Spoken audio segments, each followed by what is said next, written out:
Are we live? We're live. I'm just waiting. Give me a few seconds. So We're doing it live. We're doing it live. God damn it! The show starts next month. Yeah, I know, right? We're sitting here quiet. I'm just looking here all awkward. You know what I mean? Like, I'm just waiting for everything to be okie dory, the way it should be. I'm pretty sure we're live. If you think we're live, let's rock and roll. All right. How's my audio sound? Good. As always. All right. So we are live, people. We're a little late, but that's no biggie. We got a big show tonight, as you can tell. We're not alone tonight, so let's just get all the normalcies out of the way. I'm Drew. I'm the part of this establishment. We are the establishment. I am the establishment. Damn it. You are the establishment. And with me, as always, Justin from Spinebuster Tees and SpinebusterTees.com. Yes, sir. And joining us tonight is our crew, is our friends, our very dear friends, our brothers in arms. First, let me start with Mr. Ruben Prime. Yo, what's going on, people? Lots going on, Ruben. We got a nice little show to get into tonight. And coming back tonight after you just heard his voice a few weeks ago on our Bash in Berlin review, RJ the Brooklyn Savage. Yo, what's going on, people? Ready to rock and roll. I'm excited to be here tonight. We're all very excited because the wrestling gods are smiling upon us. It's that time again. It's the PWI 500 list, like it is every year. The list is always very controversial, so to speak. But we're getting ready to dive into it. I know the top three. I've purposely stayed away from the rest of the list to know who's 4 through 500. Obviously, we're not going to do 500 tonight because that'd be madness. So we're going to stick to 25. And Justin mentioned we're going to play a little game. We do like games around here, don't we, guys? Yeah. So basically, the way the game works is it's going to be simple. Gonna name 2 wrestlers, and we're gonna guess on who's higher and who's lower off the 2 names, and I'll give you their placement, and we'll probably discuss about them too. So don't have like 2 or 3 of them. I got a little bit over 20 here, so should be pretty fun. All right, so let's get this started. So usually with our shows, we kind of like to go over the shows like Raw, SmackDown, AEW, yada yada yada. Tonight we're going to kind of keep it very compact and just primarily stick to the list, but we're kind of just going to talk about the shows as a whole and just, run through it, talk about highlights and anything that came out of those shows that's worth noting. RJ, just kind of give your quick thoughts as to what happened at All Out. So, here's the thing about All Out, right? Mm-hmm. I did not see the show live because I was not home. Okay. All Out. I understand. My one of my best friends in the whole wide world had a birthday on Saturday, and we were drinking and partying. So Nice. that was more important than watching All Out. But I did watch it when I got back home the next day, and I thought it was a good show. You guys were talking about the lights out match. Could have did without the needle spot, but I thought it was a good fight. Especially considering where these 2 guys are in their feud. I thought the rest of the matches, I thought that the street fight between Willow and Statlander was good. I thought that was really good. Ospreay and Pac had a really good match that people were surprisingly complaining about, that it wasn't too fast enough for them. But I thought that was perfectly paced, to be quite honest with you. The tag team title match was kind of blah blah, especially considering there's no danger in the Young Bucks' championship reign, especially with a match that was just made a couple of days prior to. Like, there's no danger there, so there's no investment there. Same thing with Okada and the 4-way. I thought the best thing that came out of that was the face-off between him and Takeshita, and every time somebody would get in the way of that, the crowd reacted, in a negative manner. So that should tell Tony Khan that, hey, the people want to see Takeshita and Okada go at it. And I think they kind of planted the seeds tonight on Dynamite. I know you probably didn't see that, but they did plant those seeds tonight, so they did follow up on it. So Oh, gotta give TK credit there for that. no, definitely. I saw the screenshot of that, and I was like, yeah, take for the win. That's my boy. But yeah, the rest of the show was fine. The heel turn for the BCC at the end, because I was getting confused. I'm like, okay, is Moxley with these guys or is he not with these guys? Is Danielson even with these guys or not? Uh, but they answered all those questions on Saturday, so that was good. And him, as far as him with the bag, I didn't mind that. Fine, whatever. It's on pay per view. Like you have a little bit more leeway to do whatever you need to do on pay per view, especially since I think that you had to do something extreme like that because of the fact that Moxley is regarded to that fan base as a workhorse, even though I'm not personally a fan of his. I think his kicks and punches are very sloppy. I don't know how you can be the best wrestler in the world when your shit looks sloppy, but But also to add to that too, beyond me. but also to add to that too about the angle with Moxley and Danielson, AEW, because as of right now, the alternative is WWE and Triple H and the way he's booking shows. He's actually the alternative right now. And AEW for a little bit is trying to become WWE light, and it's not working. They realize they need to push the envelope, and this is one thing. The one thing that AEW will always have over WWE, no matter what, and AEW will always have this, is the violence. If they hone into the violence on certain necessary things, kind of like with this here, that's what's gonna push them more for that alternative audience. So I thought, again, I don't know if that was necessary. The bag, I wasn't offended by it, but again, that's what makes them the alternative. So It's like Yeah, right. it's kind of like with Marvel and the Boys. The Boys is gonna do things that Marvel, Disney can't do. I mean, I know Deadpool Wolverine just came out, but that's Deadpool and Wolverine. What happens when you get to Captain America? What happens when you get to the Avengers? They can't push that envelope that the Boys can do, that Invincible or Gen V can do. Yeah. So the Deadpool and Wolverine is possibly like Drew and Punk in Hell in a Cell, right? Possibly we may get blood, possibly, right? It's a possibility, right? possibly, But like the rest of the roster is just like, to your point, Marvel, regular Marvel. So yeah. Look, don't overdo it. Don't overkill it. That's my problem with AEW at times, is that they do overdo it sometimes to the point where when when the when we're supposed to go holy shit, we don't go holy shit because it's the norm. You know what I'm saying?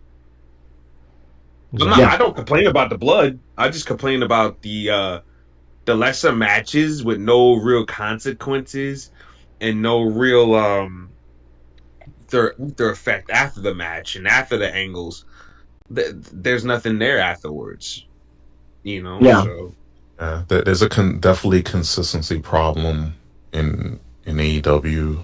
Like when they do shine, like it's like we all say, "Yo, that's really good. That's really impressive.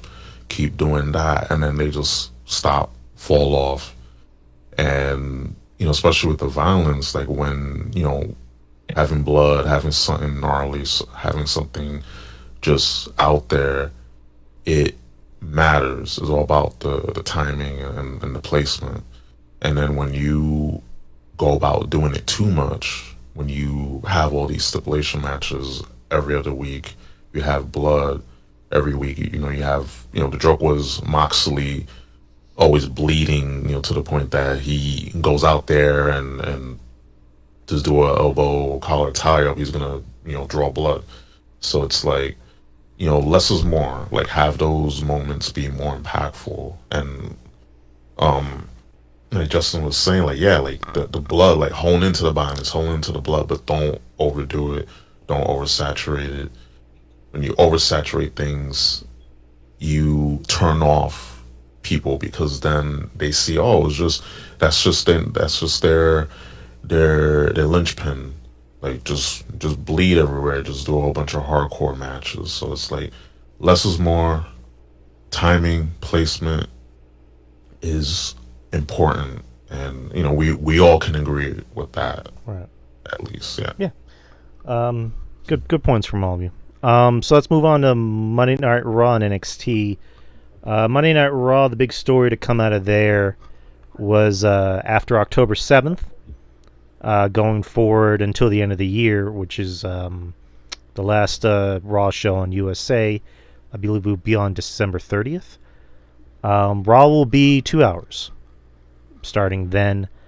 It hasn't been said if Netflix is going to keep it at 2 hours. I know there's a rumor that maybe Netflix wants to do 2 hours, but that remains to be seen. But yeah, after October 7th, Raw's going back to 2 hours momentarily, which Joe Tessitore, he said very quickly.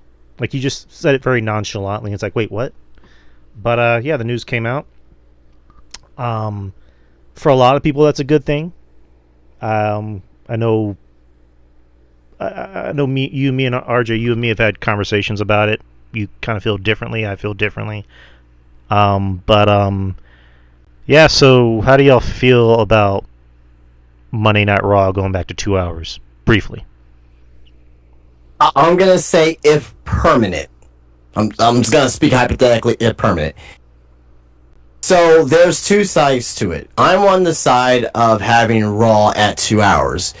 It is too much to digest week to week with your content. You got 2 hours of Raw. I'm sorry, 2 hours of SmackDown, 2 hours of NXT, 3 hours of Raw, right?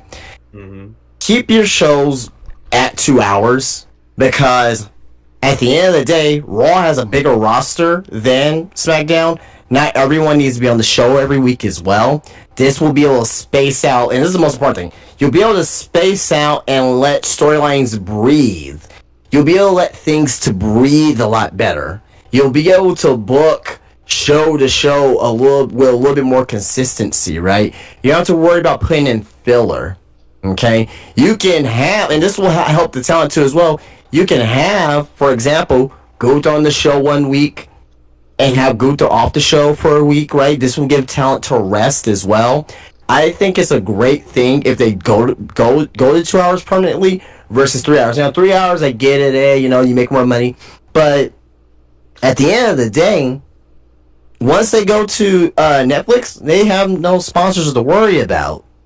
It's just Netflix already paid them their money already. That's number one. Also, number two, it remains, and if we forget, it looks like it's going to be commercial free. Commercial free for Raw on Netflix. So I think a 2 hour commercial free Raw is equivalent to me a 3 hour Raw with commercials. So to me, at the end of the day, I'll just end it with this. I think it'll be better for the talent overall. It'll be better for production. It'll be better, and I mean also as well. Imagine the show ending at 9 p.m. Central Standard Time as well. I think that'll be great. They don't have to worry about. Lastly, not worry about going up against Monday Night Football in the last quarters. People are still going to be watching Raw because remember what happens after the third hour. What happens after that third hour? The ratings dip. Mm-hmm. It dips significantly. So this will help with the ratings. This will help with everything. But again, they're going on Netflix, so does ratings really matter? No, but you know what I mean. But I think there's a philosophy there. I think it's a great positive thing going across the board. Again, 3 hours, yeah, cool, right? But again, like it's way too exhausting. And Triple H has even said in the past, like running 3 hours of TV is fucking, like, he didn't say it's fucking hell, but like he's basically saying it's a challenge every single week. So sign me up for 2 hours if they do it permanently. I think it's a great idea. Agreed. I mean, I'm on your side, Justin. Just 2 hours is easier to digest. Like once you get to that third hour, you really do feel it, because after that it just becomes like you're trying to play your greatest hits. You're trying to keep doing the popular thing that happened earlier in the show, and you're trying to repeat it, and it's not as popular. It doesn't go over as well. So, TV shows in general, I don't think need to be 3 hours. As far as wrestling goes, like keep it at 2 hours. That's really all you need. I mean, that's why SmackDown, and NXT are just so easier to digest, because it's just bing bang boom. For Raw, I can see the argument being that not everyone's going to get a time to shine, but then again, not everyone has to be on TV, or not everyone needs to be on TV or should be on TV. So I'm fine with it. I think it does definitely help the show, with better ratings, because that third hour is really what screws them over. But now I will say this: There's a possibility. I don't want to see it happen, but you got Raw going to Netflix. You got NXT going to CW. Now you got SmackDown, which is this Friday, back on USA. Possibility that USA possibly wants SmackDown for 3 hours Boy. after Raw leaves. That is a possibility. I don't agree with it, but I'm just keeping it out there. Oh yeah, Terrible idea. Nobody should be. Nobody's sitting at home for 3 hours on a Friday night watching one show. I'm sorry. Nope. No. You have to have literally no social life for that to happen.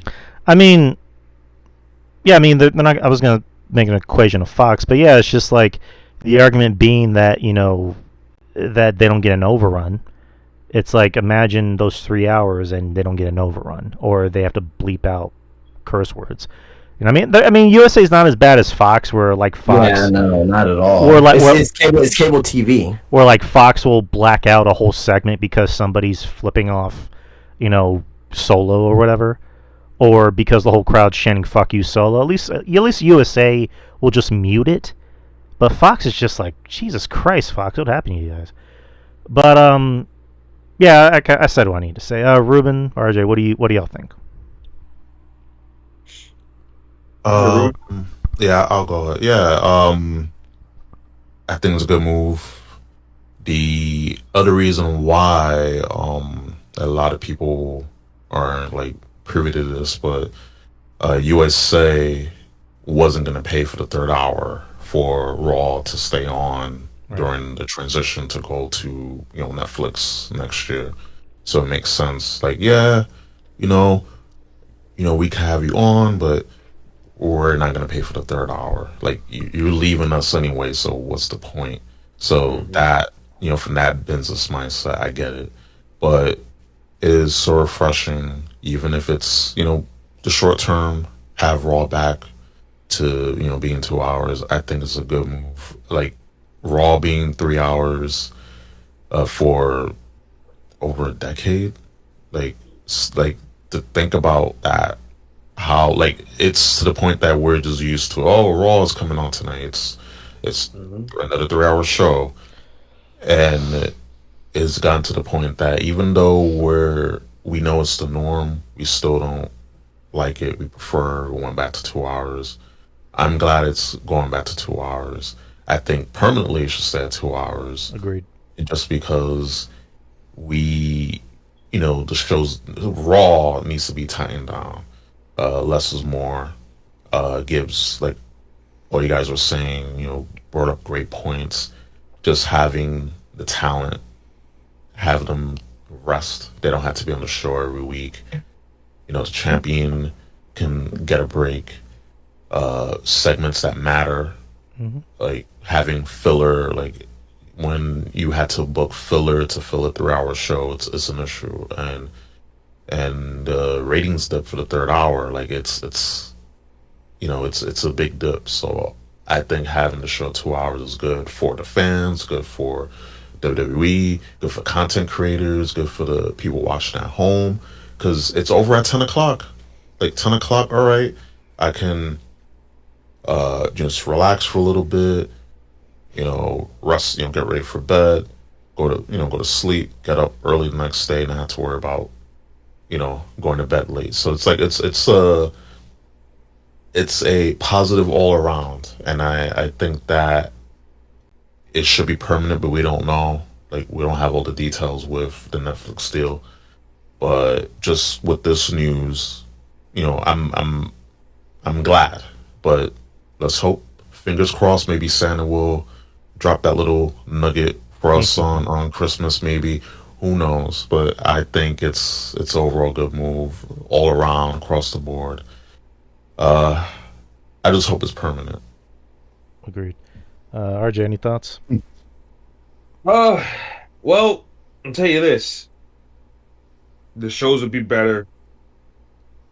And I agree with everything that you guys said for the most part. The only thing I'm concerned about is the talent, especially the projects that he wants to try to get over. Repetition is something that is needed sometimes. And I feel like that's the one bad thing about it. especially when you're trying to get over guys like Dragon Lee. You know, there's been a lot of complaints online about guys like him and Dragonoff not being on at months at a time and weeks at a time and stuff like that. That's my only concern is that certain guys won't get the burn like that consistently. But that aside, I agree because now it challenges Triple H even more to put together a tighter product and a tighter show. Mm-hmm. Um, and Triple H is capable of doing it. I mean, as much as people like to glaze over black and gold NXT, the early stages before that, where he had Rollins and Steamboat and Kruger and Bo Dallas and Cassius Ono, those guys all took turns headlining shows on those tapings. They did 4. Mike Dalton.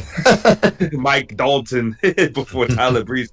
Like, Right. he had a format where he taped 4 shows in one night, and all those guys that I just listed off took turns headlining those shows. Yeah. And to me, that was where NXT was at its best, consistently from week to week, because you had talent being swapped out and everybody had their own story. And by the time we saw them again, he picked off right where he left off weeks prior, and it was nice. So if Triple H can do something like that without fans, obviously not taping 4 Raws in one night, but if he can do that where he can lay the seed for a story, come back to it in a couple of weeks, within like 2 weeks, 2 or 3 weeks, so that people don't forget about it, or just run video packages to remind people about certain things and just watch it sprout and then come back to it a couple of weeks later. If he does something like that, I think that'd be perfect for the Raws. But I think this is a good move, and shit, USA don't owe them nothing since they're leaving anyway. So yeah, no, I think it's a fun move. Permanently, I don't know if we're gonna get it. We want it, but I don't think we're gonna get it, sadly. But I guess we'll have to see come January and see what Netflix wants to do. But like I said, I think it's a good move. Challenges him to tighten up the shows and get rid of the filler. Get rid of the filler and really focus on what you really want to do on the show. Right. Agreed. Let me just kind of skim through everything else that happened on Raw before we hit NXT and the list.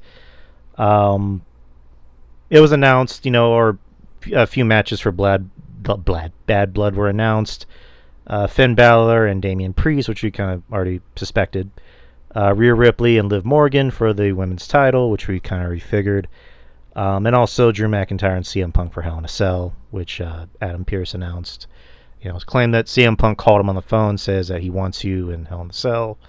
So there we go. We have our what looks like the main event, which it shouldn't be the main event.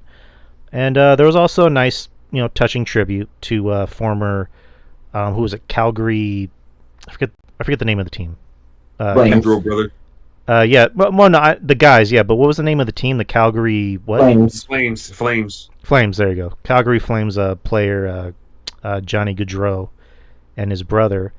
I wasn't too familiar with the story until it was literally brought up on Raw. They were hit by a drunk driver. Sami Zayn Happened like 2 weeks ago or something like that. Right. Sami Zayn came out during the Bret Hart segment with Gunther and was wearing his jersey. And afterwards, WWE had a nice little touching tribute to Gaudreau, where outside the arena there were people, leaving, flowers and also his favorite Gatorade drink, which I thought was kind of cool. And Jackie Redmond, who has her own NHL podcast, was legit, choking up, because she's such a huge fan of hockey, and obviously that story meant a lot to her. So, classy move by WWE on that. In the past, they would have just had a little nice, I guess, title card or whatever graphic, but they actually took the time. Past they wouldn't have acknowledged it because that's not one of their own, so they wouldn't have acknowledged it at all. But they acknowledged it because it was a big deal for that country. So classy move on WWE's part. I got a little choked up too watching it. So, but that was basically Raw. Not a bad show. It was actually a pretty good show.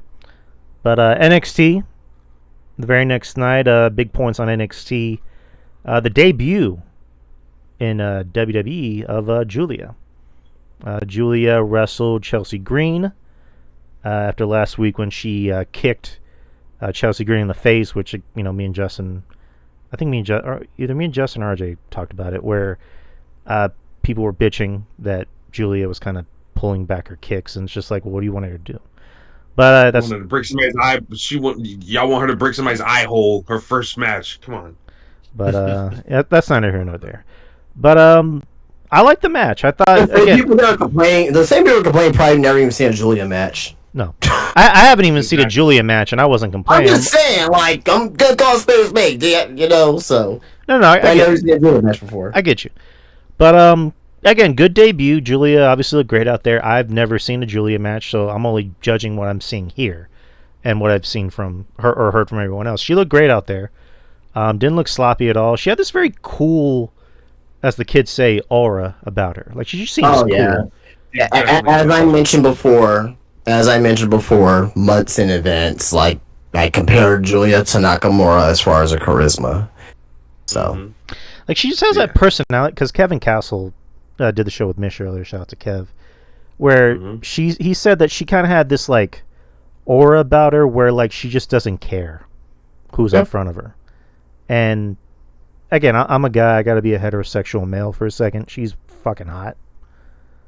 She's half Italian and half Japanese. It's like, how did that happen? Like, how did that? I mean, we know how it happened. Yeah, but they're trying to get revenge for World War II. Exactly. The access powers are, they're but realigning in 2024. Yeah. But she looked great out there. Chelsea Green, I thought, we got to give her credit too. Like, I thought she was the perfect first opponent for her in WWE.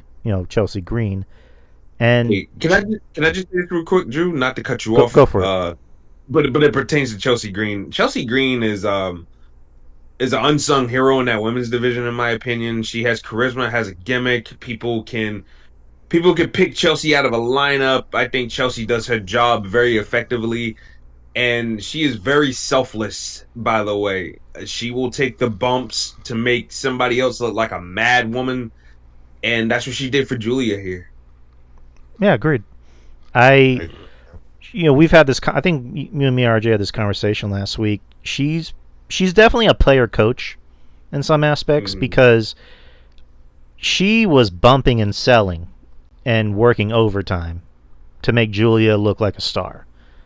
And because WWE obviously has plans for this girl, for obvious reasons, but she was going out of her way to make her look like a star. I know there was like somebody who said that in some ways maybe Chelsea kind of outshined her. Yes and no. I'm kind of glad it wasn't a squash match because that would have pissed me off. I'm glad this was still showing that, hey, Chelsea, there's a reason why Chelsea is in the spot she's in. There's a reason why she's always featured prominently on television. Granted, I'd kind of like her to be in a more, serious, important spot on top of the card and less of a gag character. But I like the fact that they trusted her enough to say, hey, we like this girl. Everyone loves this girl. We want you to put her over and make her look like $1 million. It's kind of like back in the day where, Sean Waltman, X-Pac, was used as the guy to work with, younger talent that came into the company, like the Hardy Boys, for example. Now you got Chelsea Green in that spot of, let's put this new girl over that we signed and gave a big contract to, and we're hoping to make her into a big star. So, hats off to Chelsea Green. She's so far my pick for, underrated wrestler of the year.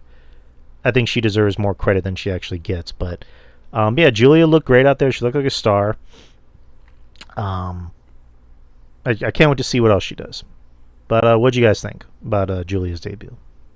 I mean, it was elementary. I didn't see anything like extraordinary from Julia, but she's a phenomenal wrestler. Like, I've been watching her over the last year and a half. So, it was a standard Julia match, but that's like 50% of what she can actually do. So, are we gonna get the other 50%? I'm not too sure. We may get 20%, 25%, but she's gonna be a fucking big star. I mean, she has the look, Obviously on both ways of wrestling look, and like, she's beautiful, right? She can wrestle, she has charisma. Her English is pretty well, right? She can communicate and you can understand her. So I don't know what more, than you can ask for this signing. And she was number one last year, right, for the PWI top 500 women. So it kind of shows you why. A lot of people are starting to get like, okay, I get it now. Like after one match. So Any thoughts, fellas? Yeah, no, I mean, this is a showcase for her. Nothing too crazy, but it was effective. It got the job done. Chelsea Green was the first good opponent. She spent time out there in Stardom, so a little bit more familiar to take the bumps from some of the Japanese girls. So to me, that was why she was thrown in the spot to kind of show the rest of the girls in the locker room, hey, this is what you got to deal with. And Drew, this is where what you said earlier comes into play. Being a player coach, that's kind of what Chelsea Green was. Was pretty much using her body to coach the rest of the girls. Hey, this is how you have to sell and move and bump around with this girl. yeah. So she was the sacrificial lamb there in that regard. But yeah, no, I thought it was effective, and Julia does have that presence. Julia is, I think people are going to be impressed with how much she is able to evolve, Yeah. like just with her looks and the different gimmicks. I don't know, Justin, you remember when her and Thelka was when they were doing the whole mafia thing? Yep. Yeah, Mm-hmm. that was like earlier this year, no? When they were doing that? Or was that last year? Because well, no, it was probably last year because when like Kyrie was involved with that shit. So Yeah. Mm-hmm. yeah. So yeah, no, that was dope. Like, so She has range. She has she range has for sure. range. Yes, definitely. She has range. She's not stagnant. She's not one of these. I'm just here to wrestle, and not that there's anything wrong with that, but she goes for the aura and will evolve her look, change her look, and will dabble in different looks and gimmicks. So yeah, this is just a start for her, and I'm looking forward to seeing what else she does. The thing is that when you have a girl like that, and then you have a lot of greener girls who are trying to learn, to me, there's a little bit of an issue there because she's way up here. Then you have Roxanne right there, and then you have a big, massive drop off, and it's like, well, where's the competition? We know Delta and Vakir are coming, but I mean, my God, it's gonna be Yeah. it's gonna be interesting to see how Michaels pieces this thing together, because a lot of his ladies, and look, we love a lot of his ladies, but a lot of the ladies he has don't have the experience that Julia has and Stephanie Vakir and Delta. So it's gonna be, Well, I think it's gonna be wide open, man. do you think like for people like Jada Parker and Sol Ruka, like do you think this is like a cause for them to kind of step their game up when they see? Yeah. They don't necessarily have to step their game up. Well, maybe I mean, well, listen. Mhm. They don't necessarily have to step their game up. They're still learning. yeah, I know. Like they're gonna try to, but are they gonna be able to match that? I think whatever happens with Julia, because I think Julia is so good at what she does. I think that whoever she gets put in the ring with, for the most part, I'm talking about like like the Jada Parkers, the Sol Rukas, the Tatum Paxleys, the Kalani Jordans, women like that on that cusp. I think she will still be able to have good matches and good programs with them no matter what. You know what I mean? Now, once you start getting lower in the tier, like Izzy Dame, I don't know. You know what I mean? Carmen Petrovic, I don't know. You know what I mean? So, like, people who are, like, really down there on that totem pole in the NXT locker room, I think that may be the struggle for her. But I think, like, some of the women there that's getting that experience already, like, that has been there and has been getting and who's been overachieving, I think she will still be able to have good matches. But, like, the great matches are going to come from Roxanne, Stephanie Vac here, those women that's gonna be on there. You know they're gonna send women. You know they're gonna send down fucking Oscar. You know they're gonna send down Io. You know they're gonna send down Kyrie. You know that's going to happen. So there's gonna be plenty of opportunity for Julia to really get her feet wet in NXT, not just with the NXT women, but with the main roster women as well. No, I agree with you, but I'm thinking of this as like an ego thing, because at the end of the day, we all have an ego, especially athletes. So I look at this as like, I think of a story CM Punk told whenever he wrestled Eddie Guerrero for the first time, and that was in that triple threat match, I think in like ICW or something like that, or IWA, where he famously said, I thought it was really good, and then I wrestled Eddie Guerrero and I realized, wow, I actually suck. Like, I think of it like that, where like, I love Jade, I think she's great, I think Sol Ruka is great, I think Kalani's great, but I look at this as like, they see Julia come in, they see Stephanie come in, they see Delta come in, and they look at it as like, I gotta get better, I gotta get like that. You know what I mean? That's kind of how I'm looking at it. But Ruben, do you have any thoughts on Julia? I think Julia is just amazing, just based on what we saw on her debut match on NXT, and me seeing some of her stuff in Japan. Like I wanted to see more, and now that she's in WWE, like people are gonna have a front row seat to what she can do, and like what you guys are saying throughout this discussion, like she has that aura, that presence that lets you know, yeah, she's a star, and that will take her places. And her English was good.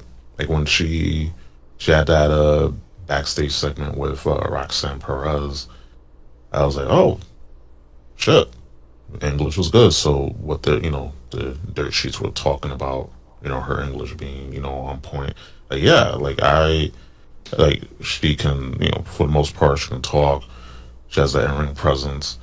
Her wrestling Chelsea Green was that introductory to her. And yeah, she's not gonna wrestle how she was in New Japan. Like, like you guys are saying, like you expect her to just cave Chelsea Green's eye sockets, and like, come on now, like gotta slow it down. Like this ain't the Indies, this ain't Japan. Like you can't just kill your opponents. You can't just murder them like that. You gotta like gotta nerf it a little bit. But it's understandable people having like those concerns about her being like nerfed. But you're in NXT, you're in that WWE umbrella, so you gotta tone it down a bit. I don't think she's gonna be toned down to the point that she's just like nerfed, like just like pillow pads or anything. But I think she'll be fine. Her wrestling will be fine. Her moves like had impact, no pun intended. So I wasn't worried about her being nerfed. But yeah, like I'm excited. And then the other two women come in, Stephanie Bakura and Delta. Like it's a good time to be a fan of women's wrestling, and with just with all these crop of talent that's coming in, like it's gonna definitely put a lot of the NXT women's roster on notice, just for them to step their game up, but not to keep up with Julia and the other women that are coming in, just to elevate what they can do, just improve what they can do, because you can never, and you shouldn't try to keep up with someone that's going at 100 miles an hour. It's impossible. Just go at your pace, improve what you can do, and down the line, you understand, you'll have you have that ability to show what you can do and improve and be on that bigger stage. So with the women, I'm not concerned about them. They'll be fine in that aspect. But yeah, I'm excited overall with Julia's debut and the fact that she's in NXT. Nice. The rest of NXT, let me go through the card real quick. The NXT Tag Team titles originally was supposed to be Nathan Frazier and Axiom versus the Rascals, but due to unforeseen circumstances, the Rascals were taken out of the match. It was revealed that Wesley took out Trey Miguel, and Wesley challenged Zach Wentz to a match on the premiere episode of CW NXT. Was it a last man standing or just a street fight? I think it was a street fight, right? Yes or no? Not too sure. Bueller? Not too sure. Bueller? Okay, we'll say it was a street fight. I don't know. I don't know. Sorry. And they were replaced with the Street Profits. The match was okay. It was, fast paced as you can expect. It's weird because the Street Profits really just tower over Frazier and Axiom. But during the match, the Bloodline came out and took everybody out, so double disqualification. We are to talk about Julia and Chelsea Green, Heritage Cup match, or Heritage Cup Championship. I'm sorry, Charlie Dempsey versus Javon Evans. To me, it started getting more interesting in the 5th round, and then Tavion Heights took out Evans while the referee wasn't looking. And Straight from Japan. Straight from Japan. And then beautiful suplex, by the way, my man. Yes, sir. Beautiful. Oh yeah, they were putting over his belly to belly over there in Japan for sure. So Seeing that, I was watching that strictly for him, by the way. oh yeah. Because Noah really doesn't have any standouts, in my opinion, aside from Kaito Kiyomiya. Yeah. So I really don't watch a lot of pro wrestling Noah, but I definitely watched to see what him and Briggs was gonna do, and Briggs disappointed big time, man. How you? Yeah. How you Briggs. Somehow, when Briggs went over there with Tavion, I'm thinking Briggs' stock is gonna go up, and Tavion may get some buzz. But it's been all Tavion. They love him over there in Japan. He was getting over there. Definitely. How you 6'5", you white guy, you throw a lariat, which you know the Japanese audience, they love that shit, and you don't get over. How the fuck does that happen? And Justin, they even gave him a squash match with the lariat. They did. Killed one of their guys with a lariat. They did. Still nothing. Yeah, I don't know, man. I don't know either. Speaking of big, I don't know. That was one of the most shocking things. speaking one of the most shocking things that he wasn't really getting over there in Japan. So, speaking of big guys, you had Obafemi to challenge a mystery opponent chosen by Tony D'Angelo. It was put up on social media by NXT Anonymous. All you see is a silhouette. Look, kind of looked like it was gonna be Olas or Moose or somebody like that. Which that was the thought. Pretty tall, big guy. I wanted who I wanted, which we'll get into that in a few seconds. But yeah, Tony D'Angelo paid somebody to take out Oba, and it was revealed to be Alexander Hammerstone, or just simply Hammerstone. Which, as you guys have listened to the show, I want that. I believe Justin wanted it as well. I was the one who suggested it at first. And then I came in my pants really hard when I saw him come out. Yeah. Yeah, Alexander Hammerstone came out. The match itself was kind of not what I expected. And again, I figured you were too overhyped and you became disappointed because you were so overhyped for it. I wasn't expecting Oba to lose. I just wasn't expecting him to win so decisively. I wanted it to be a little bit more competitive. I mean, if you've been watching his TNA booking, I mean, yeah, they ain't really treat him like a star over there. I'll tell you that. I mean, he fucking loses clean as a sheet of fucking who? Mike Bailey? Eric Young. I was gonna say Eric Young at the fucking pay-per-view. Yeah. Clean as a sheet. He lost the Ultimate X. I'm like, really? You got this guy in the Ultimate X? What the fuck? Jesus Christ. But yeah, you do a good move. But yeah, I was happy to see Hammerstone. The crowd wasn't as keen as to who Hammerstone is. I guess they didn't really know who he was. I can't really, I think he looks different than when he was hot. He was wearing the jeans and everything. Looked like a rock star. Now he looks like Thor. He looks like Thor again. I think it's because he cut his hair and he switched to the regular tights. He should have kept the long tights at least. In my opinion, I mean it's not really much of a difference, but He still wrestles good, I think, but yeah. Oh, he's a good big man and everything like that. He's one of my favorites.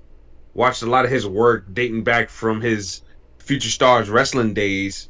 Yeah. Him and Cross and Chris Bay and all that other stuff. But yeah, man, I don't. Yeah, I'm confused. I'm perplexed by his whole entire booking from the year 2024 until this point.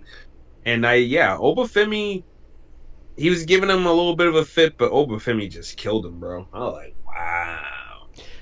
Like I was like watching because Hammerstone, did kind of hold his own a little bit. Like he was doing suplexes to Obafemi like he was nothing, and I was like, why isn't the crowd getting hyped up for this? Like, it's like you're seeing this dude who's muscular, a little shorter than Obafemi, but he's still muscular, and he's just like throwing him around the ring, like it's really no effort, and the crowd's just like kind of going, yeah. That crowd loves Oba, bro. That crowd loves Oba, bro. And I love Oba too, but it's just like I would just think the crowd would be a little bit more hyped. But again, a boy can dream.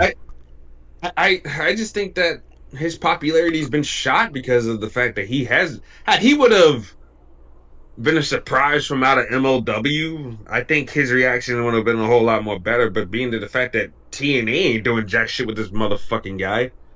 Which just fucking baffles me. Like, he should be, like, on top of... He should be, like, a guy that they build the company around. Because he has I'm sorry, I'm going to cut you off, but, like, he has a look. He looks like a star. He looks like a mini Hulk Hogan. Do you think that in the year 2024, because that's, like, one of the things that you bring up, like, that they look like a star, do you think that you have this mentality of, like... of certain wrestling companies are not really looking for that. The big jack guys, they're looking for, I guess more relatable people per se. Then you can try to build your company around. Kind of like a Cody. Cody's more relatable, obviously. Right. He's not like super jack. He's a guy that you can see Cody in the gym and think like, oh, well, if you don't know anything about wrestling, oh, guy's pretty in shape. But you see like someone like a Hammerstone or Obafemi, or it's like, man, that guy's a fucking monster. Like he does something. He powerlifts. He wrestles something. Do you think that's a possibility of what it is on why they're possibly not pushing Hammerstone? Maybe that's something to do with it. Maybe they know something we don't. Maybe he's probably has a bad attitude. I don't know, but maybe I don't know. Maybe he's a dick. I don't know. I don't know. You're right on. You're right on. The aspect of like the business has changed to where like back in the day, a guy like Hammerstone would have been on top of the card.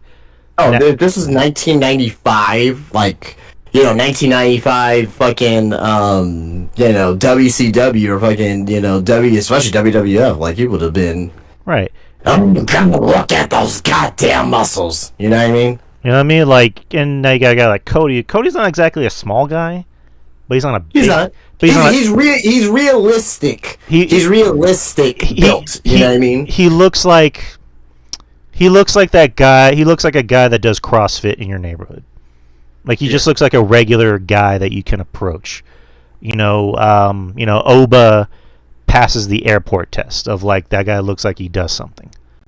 That dude's a monster, man. He is a monster, man. He's a fucking monster. One thing, I'll take what MVP said about Omos and I will apply it to Obafemi. If you don't know how to make money with this fucking guy, you are an idiot. Creative malpractice, business malpractice, whatever you want to put it. Triple H should be arrested and fined and fired if he cannot figure out what to do with this motherfucker. I'll never be seeing this business again. Omos I can get, he has limitations, blah, blah, blah, blah, but Obafemi, no way, bro. There's no way in the world this guy cannot be a star. But Hammerstone, though, I don't know, man. I think, I don't know, man. Hammerstone did well in MLW, I think, because of the fact that him, Max, and Holiday, they just fit so well together that, they all had a chance to shine and break out while they were all in that Dynasty group together. And then Hammerstone. Yeah, and then Hammerstone and Holiday, they were better off for it after they split up. But MJF obviously went to AEW. So obviously that Tower Reign, that cemented Hammerstone right there. Oh yeah, it definitely did. And him beating the guy that beat Jacob Fatu, who ironically was on the show too.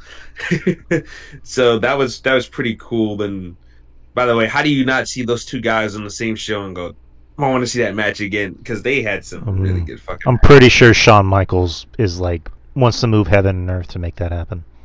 Like Oh, he yeah. was make that. And he should. But Well, I'm pretty sure that reunion was pretty cool though. Well, backstage last night with each other. oh yeah. But let's move on. Because we're kind of cutting into time. Next is you had Ridge Holland versus Duke Hudson. Ridge won, and then beat the shit out of Duke Hudson. Which Thea Hale was just hamming it up to the point where again I love Thea, but Thea I think kind of hams it up a little bit too much to where it's a little distracting. Like I think she needs to pull back a little bit, but that's just me. Next is you had the TNA Knockouts Championship. You had Jordan Grace appear on the show to issue an open challenge, and then being Sol Ruka, which so far was a good match overall. Sol Ruka.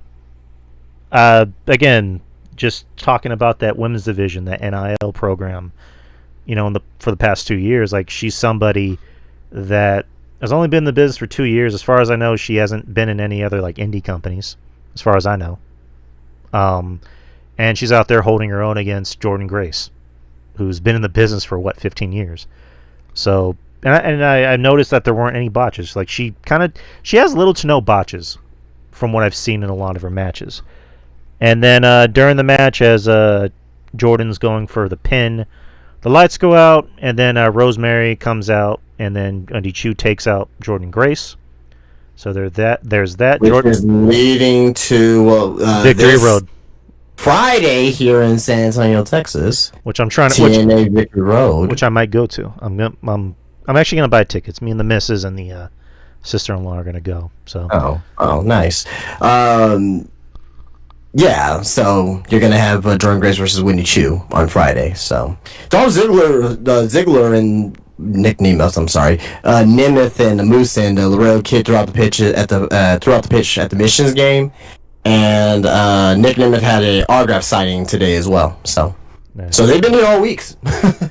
And there was a vignette earlier in NXT with Rosemary and Wendy Chu, which was there's one part, again, it shouldn't have gotten me the way it did because it's cheesy, but like Rosemary's doing the commentating. I just remember I'm watching it, and then Betty walks into the room and she's like, "What are you watching?" And then when Rosemary does the thing, I'm like, shit, because I wasn't paying attention. But I like this pairing of Rosemary and Wendy Chu. I've always liked Rosemary. She's always one of those like talents of like, imagine if the regime, the way it is now, was what it was back then. Like I thought Rosemary would have really fit into Triple H's talent pool, but that's just me. And then the main event was you had Trick Williams versus Pete Dunne and a last man standing. I put, as far as my notes goes, this should have been a steel cage match. Probably would have made more sense. Why? I just thought it made more sense because like the whole point of it was that these two were fighting around the arena and couldn't keep it in the ring. So I just thought it's like for Ava, it should have been like, well, since you guys can't keep it in the ring, we're gonna put you in a steel cage match so nobody gets out. Nah, three steel cage matches in less than a week. Yeah, I'm good. I just personal taste. Right. The match itself wasn't bad. It was just, I don't know. It was just I thought at that point the show kind of peaked, but that's just me. But that was NXT. So now we're gonna dive in to what we've been, to what this whole show's about. The PWI Top 500. As I mentioned before, we're not doing the whole 500 list because that'd be insane. No, I'm blowing my brains out. Shit, by the time we get to... Yeah, I'm not trying to be here till 3 a.m., so... Nah, by the time we get to like 3:20, we're like, huh? What the fuck's going on? But no, we're going to do 25. And then we're just going to maybe hit some important points. And like we mentioned, or like Justin mentioned, we're going to play a little game. So let's do this, people. Top 25, PWI. Are you guys ready? Mm-hmm. Are you ready, Ruben? I'm ready. All right, let's go. Let's do it, people.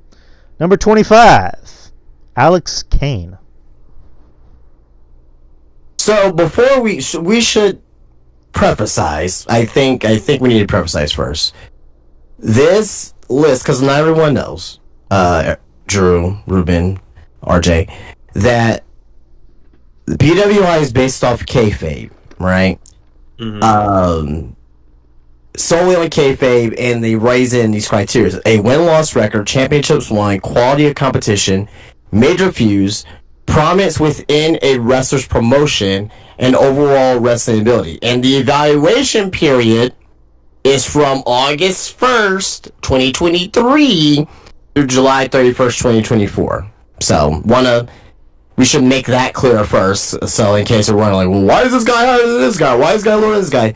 That's, you want to take that to, The deal. for the evaluation. But anyway, continue. I'm sorry. Alex Kane is number 25. Entered evaluation period as MLW World Heavyweight Champ.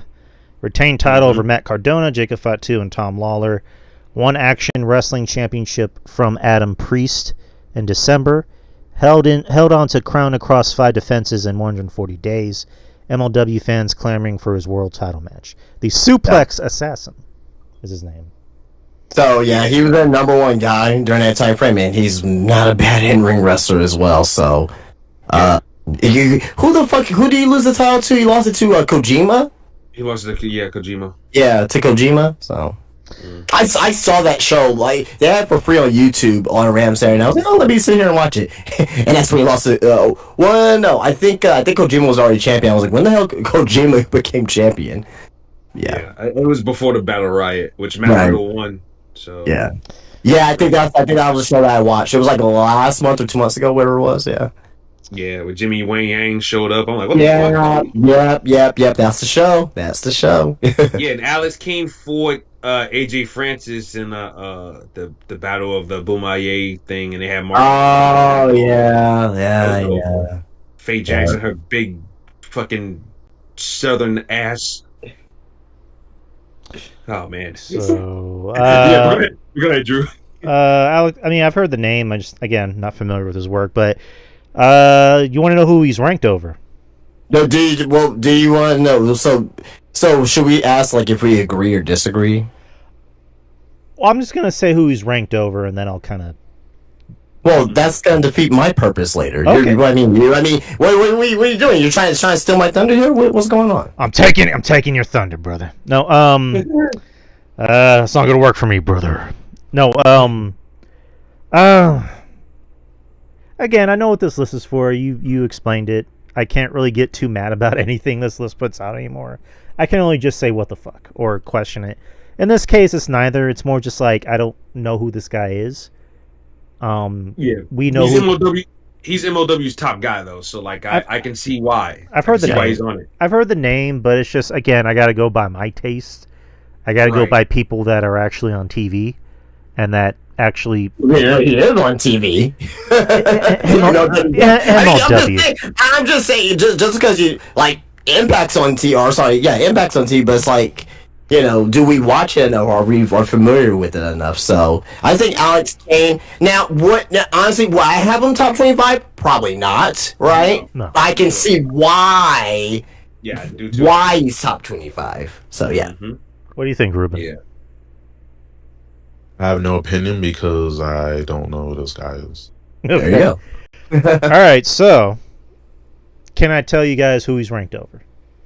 Yeah, go ahead. He's ranked over Adam Copeland, Interesting. LA Knight, Yep. Trick Williams, What? Christian Cage, What? and Ilya Dragunov.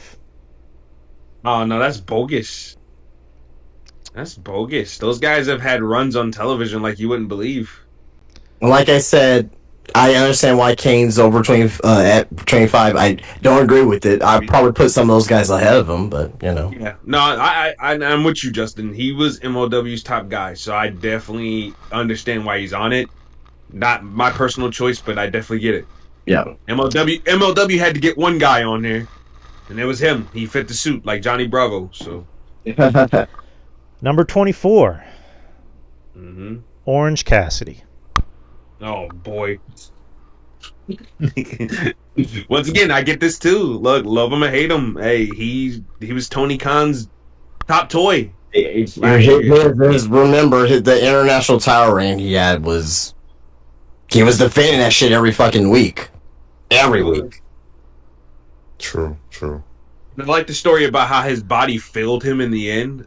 Yeah. That's one thing I did That's like the about story. that. That was the story behind it. Yeah. Yeah, his body failed him in the end, and he lost it. So, like, But what's his accomplishments, Drew? If you want to call him that. Defeated. I mean, I know you're so happy to read him. So. Defeated Ray Phoenix, and on October 10th begin second run as AEW International Champion, spanning 13 defenses over nearly 5 months. It was almost as impressive as his first. Found a new aggressive streak, seemingly at the encouragement of Don Callis. Yeah. That's it? That's it. That's all that was written. Oh, wow. Okay. I mean, I think the 13 defenses, I mean, again, like to my point, I think it's really the title reign that put him there. Mm-hmm. I agree. I'll put him, honestly, I'll have him lower, but, you know. Agreed. Top 30, top 35. Yeah. Number 23. Alex Shelley. He was a TNA champion for a while, yeah.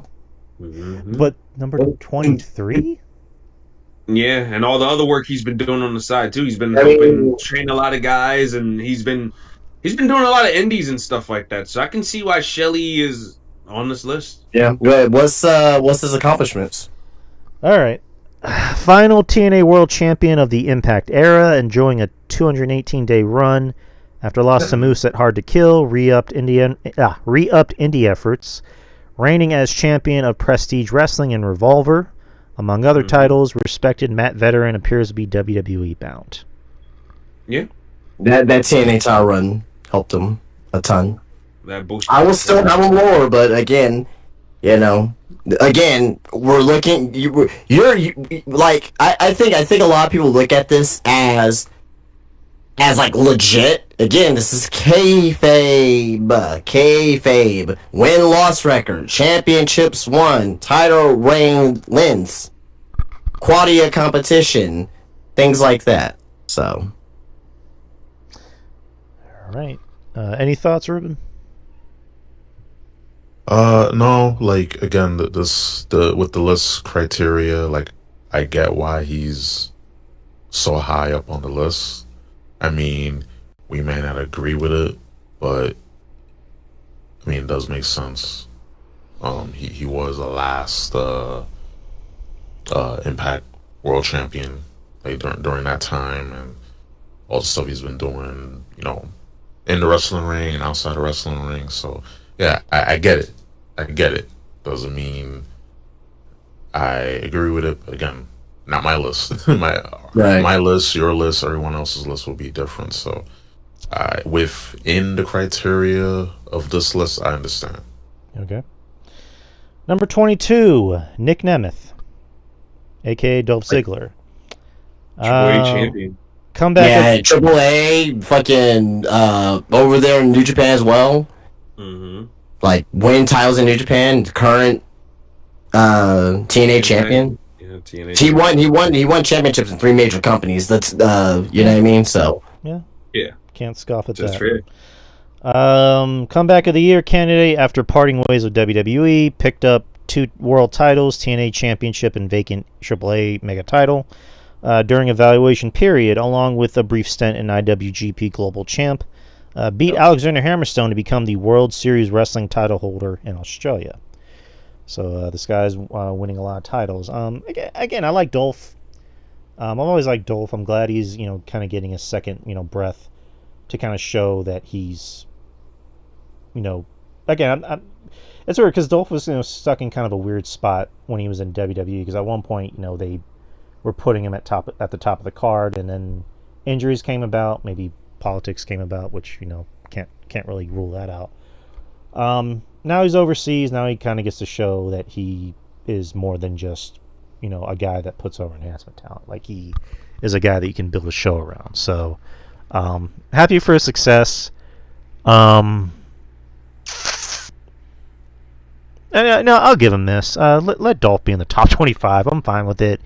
I can't really say anything negative about it personally. Well, I don't know. I mean, yeah, probably just based off the if he didn't have those, if he didn't go to like 2 major companies and plus the third one and win the titles over there, like in New Japan and fucking in AAA, like I don't think he would have been top 25 or even top 30. Right. So, but any thoughts, boys? Ruben, RJ? I go everything Justin said. He took and nabbed 3 belts, including a fairly new New Japan Championship. So yeah, no, and it's not like his work has been really good. Like, oh, he's been great. Dolph Ziggler, Nick Nemeth, whatever you want to call him. It's still hard calling him Nick Nemeth after all these years, even though that's his name. But nah, man, he's never lacking, and he gives you 1,000% in that ring, and he definitely gives it everything he's got in the middle of that ring. So I'm happy for him. I'm happy that he's doing his thing, and yeah, he deserves a spot on this list as far as I'm concerned. What do you think, Ruben? Oh, like, listen, when it comes to Dolph Ziggler, Nick Nemeth, always been a fan. It was just unfortunate with the, previous regime, how they handled him. But he had a rebirth, new lease on life when he went to, Impact, TNA, and New Japan, and Mexico. So I definitely agree with this, with his placing. Some people, again, not everyone's going to agree, and that's fine, but I think this is a good placement for him. Like, and again, it helps that he had a career in WWE, and he was able to take that, mold that, shape that into what he has now, and like, hey, you got the ball, ran with it, and he's winning titles all over. He's, putting on good performances, and yeah, like, it's Dolph Ziggler. Like, I'm still calling him Dolph, but Nick Nemeth, he's the man in my book. Agreed. Number 21, Kazuchika Okada. Shocked wrestling world by leaving longtime home of New Japan, joining up with the EVP pals in All Elite Wrestling, unseated Eddie Kingston as the Continental Champion at March 20th Dynamite taping, beat Bryan Danielson, Will Ospreay before departing NJPW. Rainmaker clothesline still kills. Go ahead, Drew. This is just personal taste. I don't know if he should be this high. Maybe again, we've said this time. We're gonna say this time and time again during this podcast. We know who this list is for. We know who it's made by. It's kayfabe. It's by the journalist, quote unquote. But I'm sorry, Okada just has kind of been, I don't want to say bleh since going to AEW, but he hasn't been what I've been hearing about. The stories, the legend of Okada. And then he gets to AEW, and it's like, yeah, he's the Continental Champion, but it's like, okay. It's like the Family Guy joke about Debbie Gibson being in Playboy. It's like, yeah, she's naked, but who gives a shit? That's kind of how I feel about Okada. No idea. I have no idea who that is.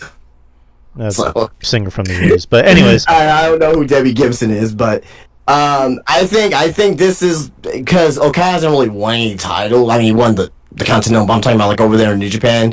So when this was the evaluation period, he wasn't IWGP champion anymore. Had a great match with Danielson at the Tokyo Dome. That's like his last great New Japan match. But outside of that, he's just been over there in AEW. Hasn't really had like a classic yet. I don't really think it's his fault, but again, at the same time, I really think it's like, I think they're waiting for the right moment. They're probably gonna have a fucking great match with Takeshita. But at the end of the day, I think he should be lower. I really think it's just based off of prestige at this point with Okada, why he's at number 21. So he should be lower. Now, I'm not saying he should be like, 100 or anything like that. I think he's definitely like, for the evaluation period. Again, the evaluation period, I think he's definitely like top 40 for sure. Yeah. Too high for my liking. What do you guys think? Too high. He's too high. Way too high on the list. Granted he is a champion in AEW, but just his overall booking, I mean, personally, his booking overall hasn't been like the best. I mean, yeah, he has some good matches, and the whole bitch stick, that gag is, it's funny, has its place, but it's just, I think what Okada is missing is Kenny Omega. And it's a shame that Kenny Omega is, he's out, due to, his, him dealing with his illness and whatnot. So I think if Omega was healthy and he was around, he wasn't banged up, Okada and Omega would have definitely made some magic. And in the past year, if he was healthy, and I think that him being this high on the list will justify that. But since that's not the case, he's way too high. Way too high. RJ, what do you think? Yeah, to me, even going back to his last year in New Japan, I thought it wasn't. Besides him bullying Kamehameha, which they never properly. Great! Oh my god, that was fantastic. Which they never paid off, by the way. Yeah, well. Like, they never paid that off whatsoever. But besides that, I thought his last few months in New Japan wasn't really all that grand or anything like that. And then he comes to AEW. I mean, you could tell he was out of there. Yeah, definitely. Like, you could tell the writing was on the wall. He was up out of there. And so far, his AEW run, not so much, Bitch and middle finger and simping over Sasha Monet Banks, that's pretty much it. Yeah, I'm with you, Drew. I haven't seen the matchmaking machine Okada, but when you're getting paid $11 million, is that the rumored number? 11, $12 million? Yeah. When you're getting paid that kind of money off your name alone and your past accomplishments, I would probably come over to America and phone it in too if I was Okada. I mean, like he's done all these classics over there in Japan. Like, what does he got to do over here in America for? Like, no, and I agree with you. You can't. It's like to me, it's like if you want the old Okada, go watch his old matches. Like, he's here for the sports entertainment. Like it's like damned if you do, damned if you don't. It's like, well, this guy has no character now he's showing character, and like he's putting that first instead of what it is, and people are like, oh, I don't fucking like it. You know what I mean? Well, it's like, well, what the fuck do you want? Don't get me wrong. I have fun with Okada. For sure. Yeah. I agree with you too. You can't have that match every week. It's not realistic. Your body is going to be shit. All right. His body's already shit because of what he's done over there in Japan. Yeah, him and Ospreay. That's why I get so concerned. Ospreay had kinesio tape on his neck and back tonight. Oh well. So the thing is, you can't have the New Japan Classics every night. Save it for the pay-per-views. But even at that, I just feel like Okada. He hasn't really had that great. He hasn't had that one-on-one great match yet. It's been mostly like tags and multi-man matches. So I think this one with Takeshi, I think we're really gonna start to see what Okada, what the American fans like. Okay, oh, I see it now. Exactly. And I think Takeshi is the perfect guy to get it up out of him for sure. It's gonna be a New Japan match, pretty much. That's all it's gonna be. And hey, I'm all for it. All for it. Yeah, but I don't think Okada should be high on this list like that. I like Okada. I love Okada. And I like what he did. Like he took the L in TNA, the L that they gave him, and he went back over to Japan and he created a name for himself, a gimmick for himself, and he had a look and a presence to himself, and he got better. He got better and became a top guy. So you got to respect the hustle of Okada. But I just don't think he should be high on this list, man. Not this time around. Oh, trust me, guys. I think it's about to get worse. Oh my God! All right, Ruben. If you have any old fashioned, you might want to take a swig. Justin, take a swig of your water. RJ, if you have anything to drink, take a swig. Number 20. You ready? Yeah, good. Eddie Kingston. Well, good lord, but I get it. I'll have him over Okada. Yeah. Over Nick Nemeth, over Adam Copeland, over LA Knight, over Trick Williams. And mostly weighted in TNA New Japan, so. Christian Cage, Dragunov. I don't even like Adam Page, but he's ranked over Adam Page. Page was gone during that period. I get it. He was gone a long time during that period. He was the He was the Continental Champion. He held 3 belts. Yeah. So that's why. That's why I don't. For the record, I don't agree with him being inside, but what I'm saying for the list. For the list, yeah. For the list sake. For the criteria, like. I mean, I think he'd probably be top 30. I think 20 is too high, but like he's in this range for sure. He's definitely over Okada, 100%. Accomplishments: sentimental favorite and forever underdog. Lived up to the potential by taking the inaugural Continental Classic round robin. That's too many fucking words. Retained NJPW Strong Openweight and Ring of Honor World titles, which he defended in the Classic to take AEW Triple Crown. Earned Bryan Danielson's respect by defeating him at Revolution. Boy, like you beat Bryan Danielson. You put your title on like during the Continental Classic, which was, to me, that was like one of the most positive things about AEW during that low time frame was that Continental Classic. Yeah, and he beat guys like Claudio and Danielson and Takeshita and who else was in there? I think Andrade was in there. Like, yeah. I think that makes sense. Yeah, right. Based off all that alone, it makes sense. Like I said, Drew, we don't agree with it, but like it makes sense. Yeah, again, I wouldn't have him top 20, but like if you're looking at accomplishments, like you're asking for Nick Nemeth, but you haven't seen his New Japan stuff to actually clarify that. So. I mean, it's to me, I think him, Nick Nemeth, Alex Shelley, Alex Kane, probably even like you mentioned like Ilya Drop. I actually have Ilya above all those guys actually, but I think they're within that same bucket. You know what I mean? Ruben, what do you think? Oh boy, yeah, like again with the list criteria, I understand why Eddie Kingston is up this high, but shoot.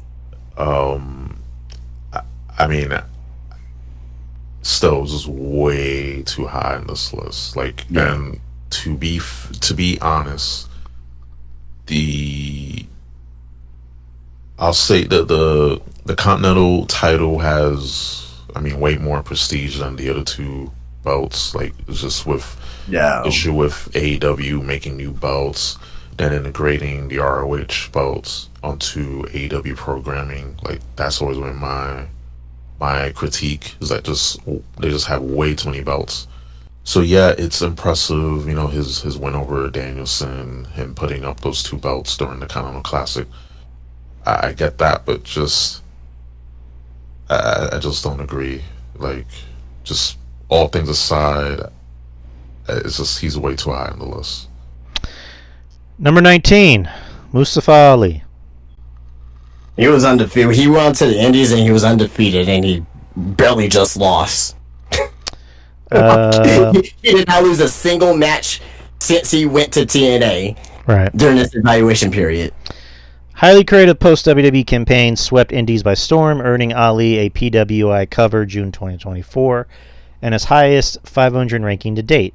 Packed buildings worldwide with a 5-month undefeated streak, unseated Chris Sabin as TNA X Division champion at No Surrender. He's within this range. I don't disagree with this. Yeah, he's been tearing it up. I've seen a lot of his work and stuff like that. To me, he irks me with a little bit of his whining sometimes, but yes. But as far as his work goes and the campaign stuff, like he has a gimmick, and he's sticking to it, and he's been all over the place, and to be fair, he's made sure he's been booked in a nice manner, if not a straight up dominating. He had a fucking tremendous match with Speedball Mike Bailey at that pay per view a couple months ago, or last month, whatever it was. Hard to Victory kill. was it anniversary? No, Slammiversary. I thought it was That hard. was a tremendous match. I thought it was hard to. Absolutely. Oh no, I'm thinking about another pay per view. Never mind. Yeah, Slammiversary. Yeah. Okay. Fine. I'll give him this. Okay. Yeah. Fine. It's gonna. Man, it's gonna be. Drew not fucking with it.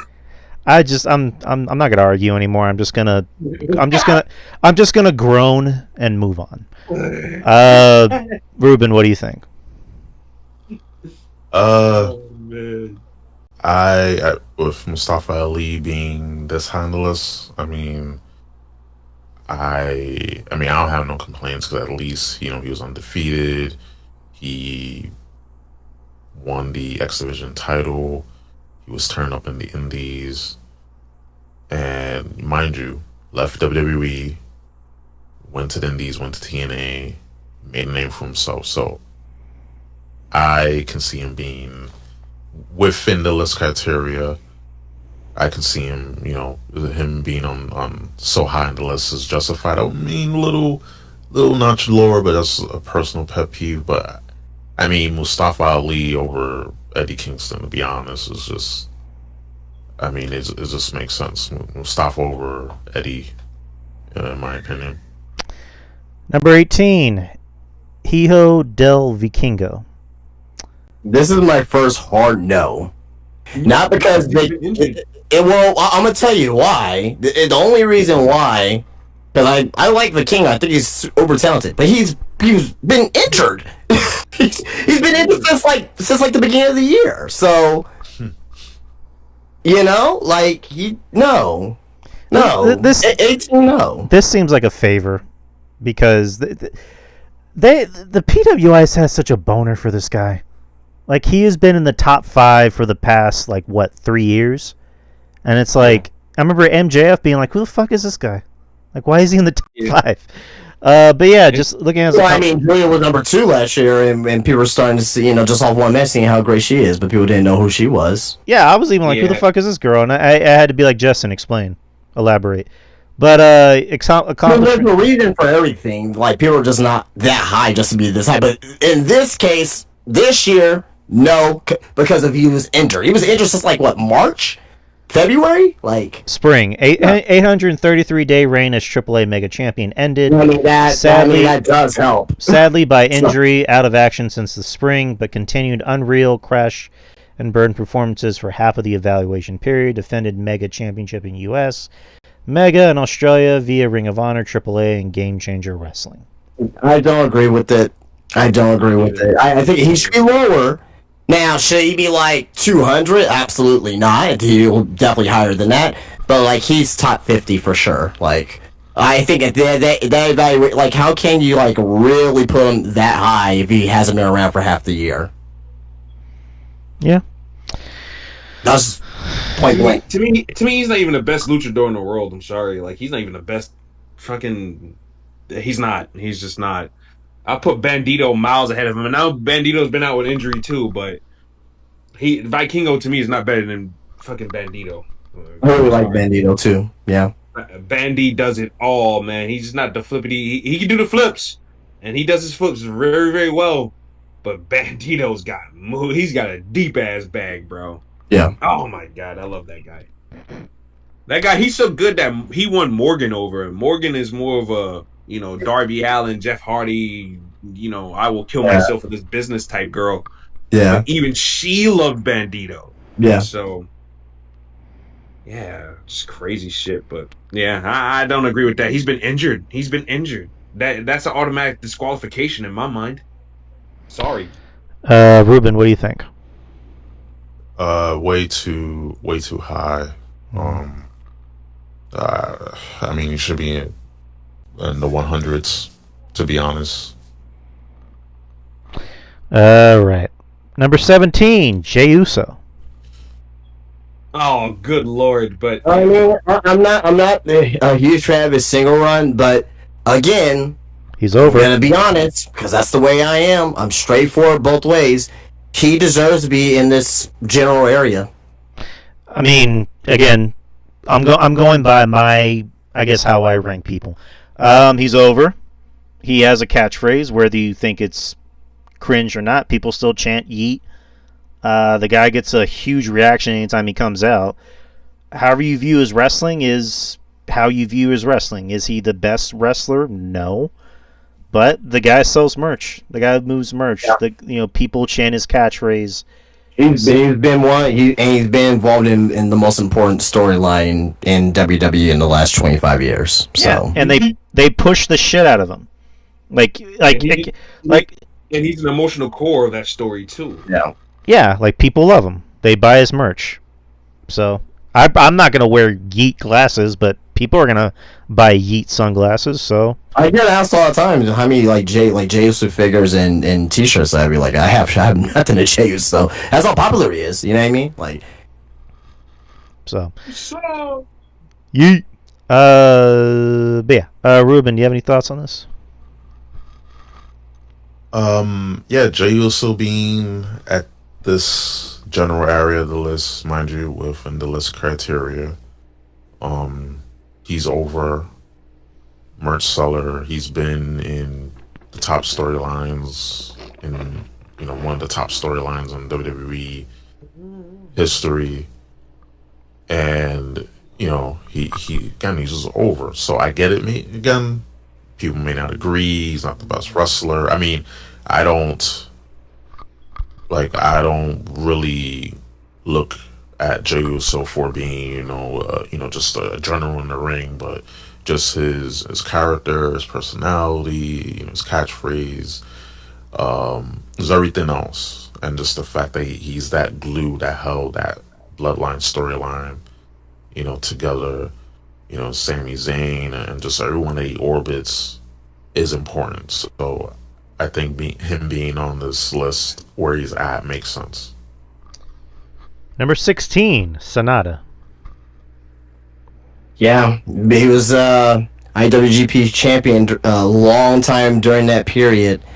I like, God, man, like, I love Sonata when he was in LIJ, and he had a way better look than he does now. He's so generic now. He's more boring now, and I hate it because I actually like Sonata, but moving that to the side, looking at his body work. I mean, he was at I was gonna say Dynasty, but he was at Forbidden Door, right? During that, no, that was last year. That wasn't during this time period.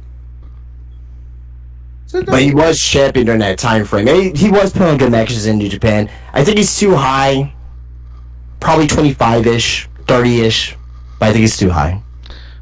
Reign with the IWGP World Title continued until Wrestle Kingdom 18. Lost to Naito. 9-month stint included successful defenses against Jack Perry, Yoda, Tsuji, Evil, and Takahashi. Surpassed Perry and Yoshihashi in the New Japan Cup. Seeks submission victories with Skull End, Dragon Sleeper. Yeah, the Skull End. Yeah, no, I love Sonata. Justin, once again, echoed everything you said about him. I loved him better when he was in LIJ. Like, the Cold Skull Sonata. Man, his look was incredible, man. I love how his looks always evolved too. Like, he would have the spiky hair and he'd dye it. The fucking beard with the blonde beard, and kind of looked like kind of like one of those English, like, I don't know how you say it, like those English guys from like the fucking 1500s, elegant. Yeah, aristocrat. Yeah, like, oh my god, he looked fucking incredible. Yeah, nah, he was mad dope. I don't. Yeah, just 5 guys, kind of, I don't like that faction. Period. I just think that those guys are all just boring and have nothing really to offer. But yeah, I really don't like this serious Sonata. I would wish that New Japan would do a redo and put him back in LIJ, especially since Naito's on his last legs. Yeah. But nah, I don't agree with him being high on this list like that either. Like, I agree with Justin, maybe 25 because he was the champion for a good bit. But nah, I don't agree with this either. And I like Sonata too, but I love him. We gotta call it like we see it over here. Yeah. Ruben, what do you think? No opinion. I haven't been following Sonata like that. Same. So I mean, I've heard the name. I just again I can't place him. I'll just leave it at that. Number 15, Moose. You're just TNA champion for a fucking long time during the time period. He just lost it. Like probably a month before the time period ended. So, I mean, he's been getting better. He's been getting better with time. Like, he was so green when he first started, but he's been getting better. But I roughly agree with this spot. I can't really snub at it too much. It's fine. He's fine where he's at. I can't really argue with it too much. What do you think, Ruben? yeah, he's been killing it in TNA, and he was Impact champion for the longest time right before that threshold for this list. So yeah, like I have no complaints. Like, he's gotten better. Like, compare him to the beginning when he first came in during that weird time Impact Wrestling to now. I was like, yo, like, this dude's amazing. Like, this dude has elevated his game. But yeah, I no issues with this list placement, personally. RJ, any thoughts? Who do you guys? Who's up? Moose. Number 15. Moose. Oh God, as Monty calls him, bootleg Terry Crews. But nah. Personally, I don't care for Moose either, but he's a top guy in TNA, and he was champion. He was in the mix. It seemed like at one point they were never going to pull the trigger on him, but they did, and he ran with it. Got to give him respect for that. Got to give him credit for it. One of the top recognizable names on their roster, as scarce as it is, in my opinion. But yeah, well, that's fine. I can't hate on that. Like I said, Impact has to have their top guys on this list somehow, some way too. And he's a guy that fits the bill, or one of them at least. All right. Number 14, Brian Danielson. Wow. He was injured during that time frame. Some of the time frame, then he came back. Despite that, he should be top 10. No ifs, ands, or buts. Agreed. Just by his match quality alone. Mm-hmm. Danielson never phones it in. Danielson, to me, just by his match quality alone, he should be top 10. I'll just keep it at that. Yeah. So I mean, if we're going by what this list is all about, like Brian Danielson, like put him in the top 10. Just put him at 10. Just put him at 10. We already know who you want to put at the top 3. Like, I already know who the top 3 is, but like, just put Danielson at 10. Like, why the fuck not? Like, come on. He's everything that these journalists like jizz all over. And I love Brian Danielson. I'm just agreeing. Just put him in the top 10. Like, put him at number 10. Like, who gives a fuck? Come on. Ruben, what were you going to say? Yeah, like, agree. Like, it's Brian Danielson. Like everyone loves him. He's wrestling journals just cream over, wrestlers like this. And he's at number 14. I definitely think he should be in the top 10. Like, no ifs, ands, or buts. He should be number 10, or around that top 10 area. Like, anything less is just what the f. But again, not my list. At the end of the day, is not my list. But again, like, everyone loves Brian Danielson. Number 13, Drew McIntyre. Too low. Agreed. He should definitely be in the top 10. Drew in the past. Argue top 7 or 8. Drew, for sure. Drew's been on the best run of his career. He's been the most interesting he's ever been. He definitely has been putting on better matches. Definitely should be in the top 10. Well, again, during the evaluation period, I'm just the only thing I will throw out there. He didn't really start amping up until he turned heel, and that was after in January. But despite that, regardless, he should still be like top 10, but at least in my opinion, top 7 or 8 for sure. Agreed. What do you think, Ruben? Yeah, like Jesus, Drew McIntyre's been on his greatest run, and even before the list, the criteria of this list, like still he's been more interesting, much more entertaining. Matches been on point.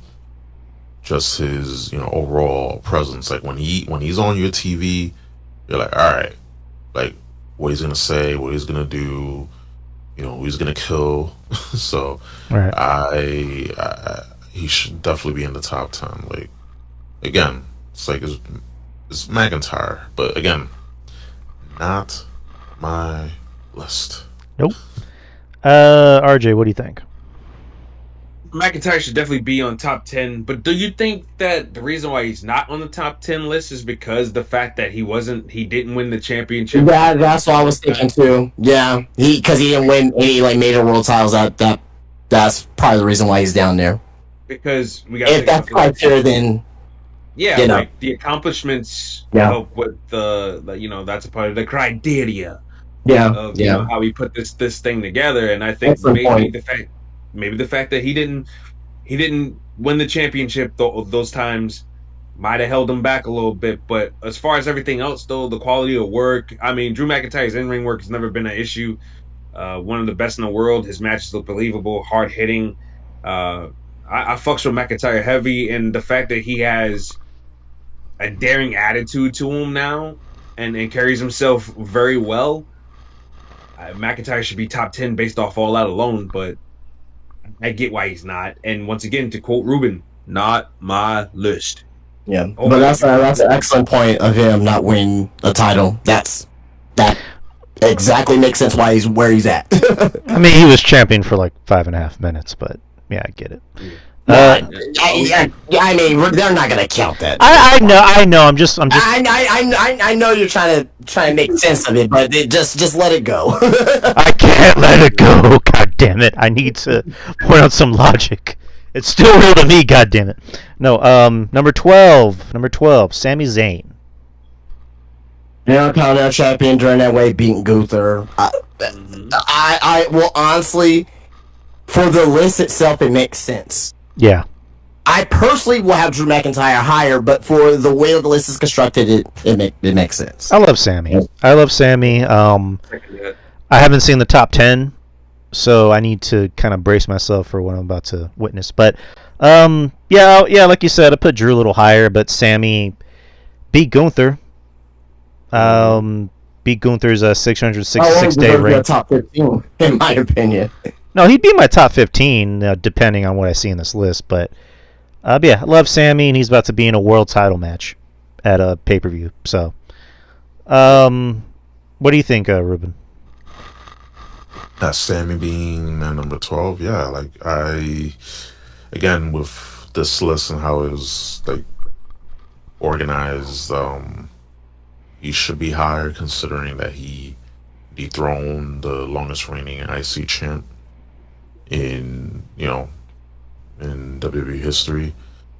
But with the other people you have on this list, yeah, like I get why he's on.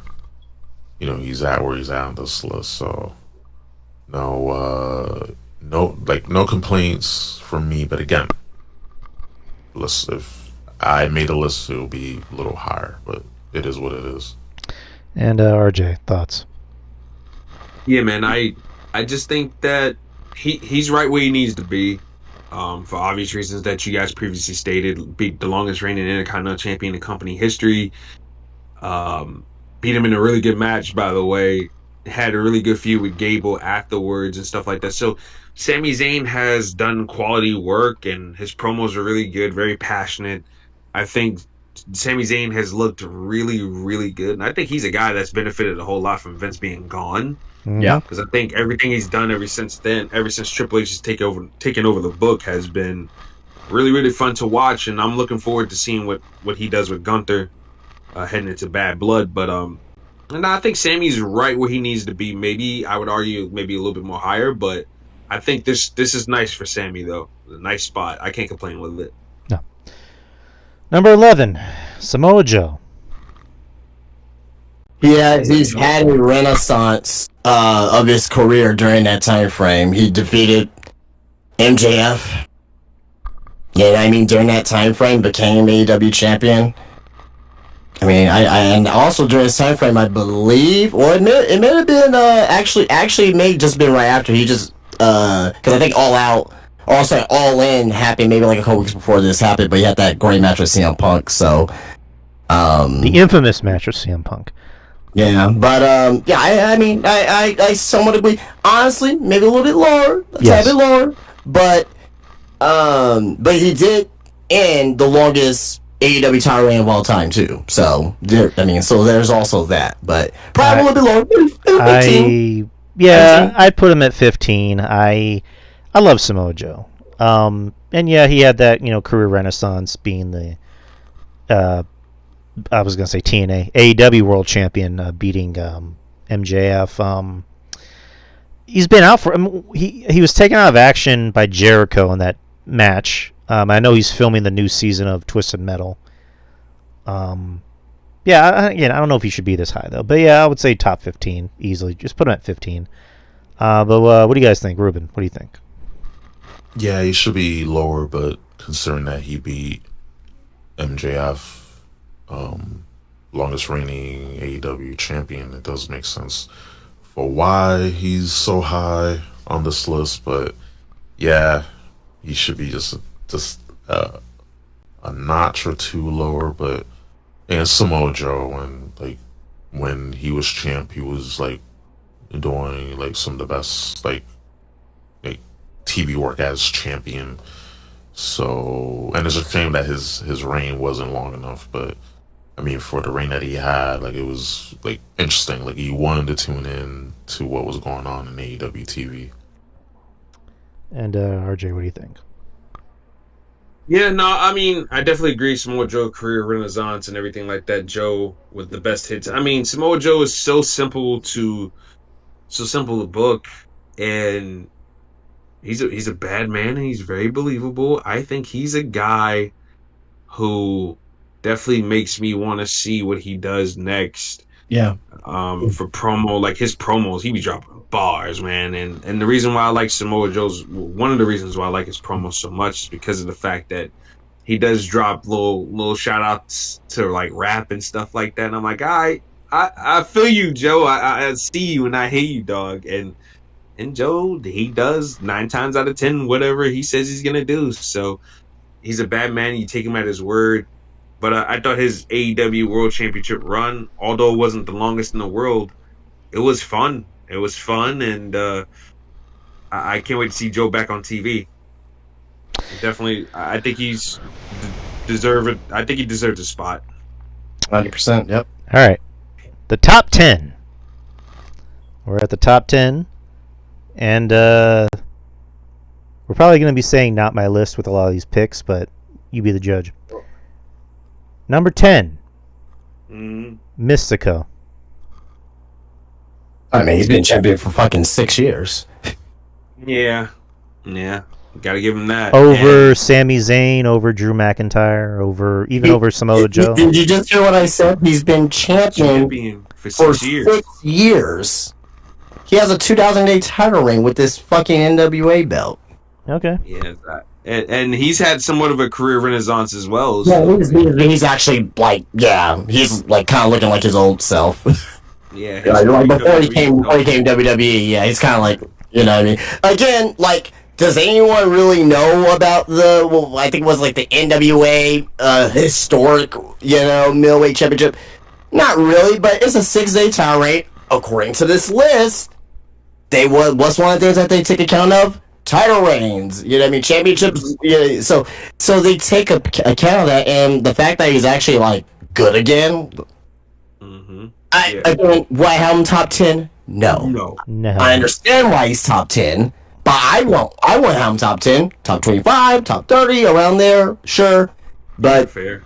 But again, they're taking account of a fucking six-year title reign. Justin, isn't he one of Mexico's top draws as well too? Oh, absolutely he is. So boom, He's one of the top Mexico draws of all time. Yeah, exactly. So you got to take that into time. consideration. And also too, he had a MLW middleweight championship run. I think he might even still be the champion, right? We don't know about that one. He may be, yeah. Yeah. So I know he was middleweight champion. I'll look that up real quick. Yeah, look that up for real quick. Because I know he had some gold there as well. I know he had the tag strap. He is the current champion there. The middleweight championship, 196 days. Mm-hmm. So yeah, once again, those achievements, the accomplishments. Got to take all that into consideration. Like I said, not my personal, not somebody I would put on my top 10 if I was constructing this list, but for the 6 years is fucking 6 years. 2018. That's like, you know what I mean? Like. That's fucking. That's when Trump was in office the first time. You know what I mean? Like, you know how long that fucking is? That's Roman's reign times 2. Like, yeah, 2018. I was in darker times around that time. Like, come on. God damn. Like, what were we doing 6 years ago? I graduated from UTSA. That puts it in perspective. Like. It should put it in perspective. Again, I don't agree that he's actually number 10, but I understand why he's number 10. I'll just keep it at that. Yeah. Ruben, any thoughts? Ruben. Whoa. Probably no. Ruben's like, no, I have nothing to say. Did we lose Ruben? No, he's still here. Oh, I'm here. Sorry. Oh, there you go. Sorry. I didn't. No, he was a champ for 6 years. Like, that's a long time. But again, like, I wouldn't have him this high. But again, with the criterias of the list, gotta remember that. Always gotta keep that in mind.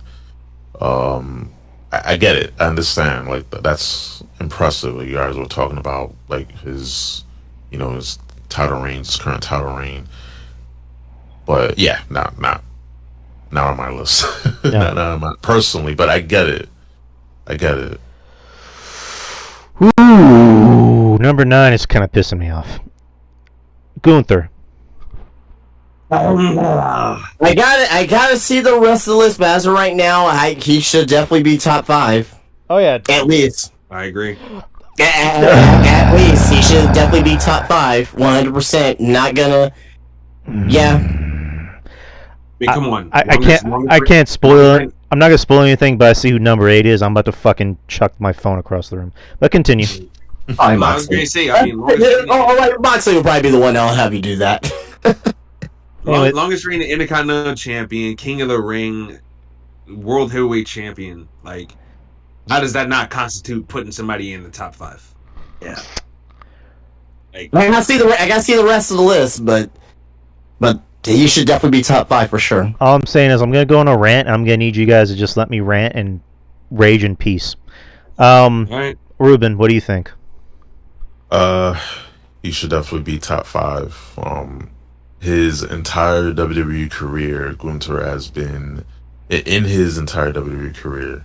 75% of that time was him with a title, with a title. Longest reigning IC champion, and he's currently World Heavyweight Champion. Not because he's in WWE or the Fed, as they say, but dude, he's someone that the indie darlings love, but some reason I don't know. It's just, this boggles the mind. But he should definitely be top 5 with all his accomplishments. I'm just saying. Agreed. It's Gunther. Come on. Gunther should be in everyone's top 5, but what I know, it's not my list. Number 8. Hold on. I need German too. Uh-oh. He's about to burn it down. Jon Moxley. Right? Oh, that was right. Okay. I totally disagree with him being that high anyway. So yeah. Okay, good. I'm glad you agree with me on that. So, what is everyone's fucking boner with John Moxley? What is everyone's boner with John Moxley? When he was Dean Ambrose, I'll take Dean Ambrose over John Moxley all day, every day. He could at least have cohesive wrestling matches that made sense. When he became John Moxley, all of a sudden it was like, John Moxley did this. John Moxley bleeds. John Moxley had a death match of death in a surrounding fire of death match. John Moxley wrestled Kaita Naiko Fuddy Juddy Maduddy Duddy. John Moxley's the wrestler of the year. John Moxley does this. John Moxley's a badass. It's like, fuck John Moxley. Fuck him. He sucks. He fucking sucks. My cats are tougher than him. Fuck him. And fuck people who rank him over Gunther. Okay, rage rant is over. So I will say this: your argument is invalid. You're saying you hate John Moxley just based off of you hate John Moxley, not giving a reason why based off because he sucks. He has bad wrestling matches. I'm sorry. Continue. Now, do I think that he should be ranked over Gunther? Absolutely not. I think John Moxley should be ranked in the 30s. I think. But here's the thing: if we're talking about win-loss record and championships won and his quality of competition and what he did on AEW TV, him being heart and soul of AEW, he deserves to be on this list in a high fashion. And out of 500, top 30 is nothing to sneeze at. So I will say that, number one. Also, number two, again, I don't agree with this whatsoever. Gunther should be higher. I think this is my second hard disagree. First is the Kingos, second is John Moxley. Both should be ranked way lower than what they are. Most of these other guys, I'm like, okay, maybe I see why. I don't understand why John Moxley is this high, based off what he did during this time period. He was, having great matches on AEW TV, but great matches don't get you, too much anywhere. He has won championships as well. But wasn't really anything towering that we really much remember. I mean, he did beat Orange Cassidy at All Out. Towering didn't last very long because of the fucking concussion angle. It was it wasn't an angle. I'm sorry, it wasn't an angle. He really legitimately had a concussion. That happened like a couple weeks later on Dynamite. So outside of that, I don't understand why he's this high. Well, he was. Did he win? No, hold on. He was IWGP champion. I forgot about that. Mm-hmm. I did. Again. Maybe not top. Maybe 30, probably 25, maybe. But again, he's not number 8. I think we can all agree on that. So forgot about the IWGP championship reign. And at one point he was the most important guy on AEW TV with that title, because at one point Moxley was more important than Swerve when Swerve first got the title. So I did forget about that. But again, 8, way too fucking high. Yeah, I agree. Yeah, I'm not the biggest John Moxley fan either. I think sloppy brawling, he's a death combat guy. I get it, but for a guy who's supposed to be a death combat guy, very sloppy punches and kicks, and just a lot of his stuff is sloppy. Even his blading is sloppy. You catch him in the corner, cutting his forehead, and it's like, come on, man. Dude, what the fuck are you doing? But yeah, his rambling promo. I'm John Moxley. Again, that has nothing to do with how this list is constructed. Yeah, but I'm just stating my case, bro. I get you. But I'll give Moxley his credit. See, I gotta break him down a little bit to show why I am unbiased. It's so hot in here. Or is it just me? Well, go ahead. I'm sorry. Moxley is. You book him, you send him wherever you need to send him to. He shows up. He's reliable. He does what he has to do. He's a company guy. When somebody fucks up, he's the guy you call. He's got the championship. and he's doing what he's got to do between AEW and New Japan. So I'll give Moxley credit as far as like he has an ethic and he will be there, and he's willing to do the wacky shit to put his body on the line and shit like that. So got to give him his credit. And yeah, definitely without a doubt, the fact that he was IWGP champion recently is probably a piece of why he's on this list so high. So I don't agree. I don't agree with him being number 8 though. But me neither. Me neither. Yeah. Ruben, what do you think? Way too damn high on this list. Yeah, he was, IWGP champion.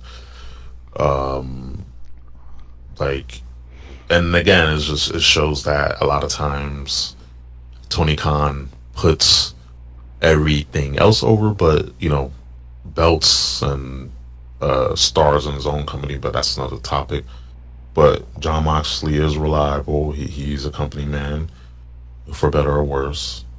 So I get that, but still too high on the list. Him blading, him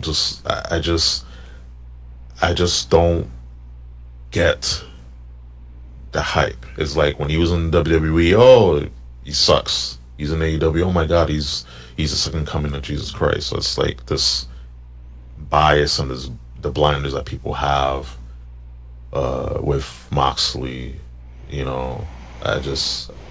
I don't agree, and I also don't agree that he should be this high on the list regardless. Way too damn high. Someone was high putting certain people on this list, but that's another topic for another day. Did he win something in Mexico? I don't remember. But even at that, it's still too high. I'm just trying to think of what could get him this high on the list. But yeah, someone's bank account got high. That's probably what happened. Yeah, he probably. Oh yeah. Yeah, he probably got herpes in Mexico. Number 7, MJF. Jesus Christ. Yeah, I agree with MJF being that high. Yeah, number 7. Yeah. Can't really scoff at that too much. The longest reigning AEW champion in company history. He's MJF. What can I say? Yeah, I got nothing else to add. Yeah. What do you think, RJ? Agree. Yeah, no, I mean, he had a good run last year. This champion. He was gone for a huge bulk of that time too. So. Yeah, I mean, MJF is MJF. He's gonna do what he has to do, and he's always a top guy, always involved in a lot of stuff. So, yeah, no, to me, it's valid. Him being this high is valid in my opinion. So. Number 6, Damian Priest. Agree. Even though kind of shit on his time, he was for this list, right? The Intercontinental Championship is not as important as the World Heavyweight Championship, and Damian Priest was the World Heavyweight Championship or World Heavyweight Champion over Gunther. So I don't agree. Now 6, I got here the rest here, but I may have Gunther maybe at 5 and Damian Priest where he's at 6. But again, I got here the rest of the list. I know Cody hasn't been mentioned yet. Ospreay, Rollins, Swerve. I mean, those names are up there for sure. So maybe Naito. So that's probably gonna be top 5. So yeah, he was a world champion, Money in the Bank holder. But again, like you said, I'm gonna have to see the rest of the list. But I don't know if I'd have him at 6 though. Seems a little bit too high. I mean, accomplishments alone, and we're going on accomplishments for this list. Quiet competition, he's had competition. I mean, yeah, it's great competition. He should be in the top 10 because he met the criteria for the evaluation. Yeah, I just don't know if I have him at 6 over Gunther or even MJF. But yeah, what do you guys think, Ruben? I mean, yeah, he was world heavyweight champion.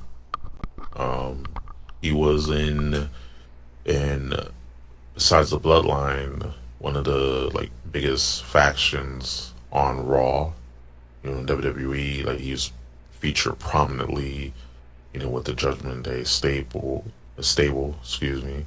And he was featured, and when he got the World Heavyweight belt, um, elevated him, and then as a result, even though he's no longer champion, he became a bigger star as a result. So yeah, with Priest, probably, yeah, I could see him being, number 6, maybe number 7, number 8, but yeah, him being this high, it does make sense since he was world heavyweight champion. But yeah, and he's, again, Damon Priest is awesome.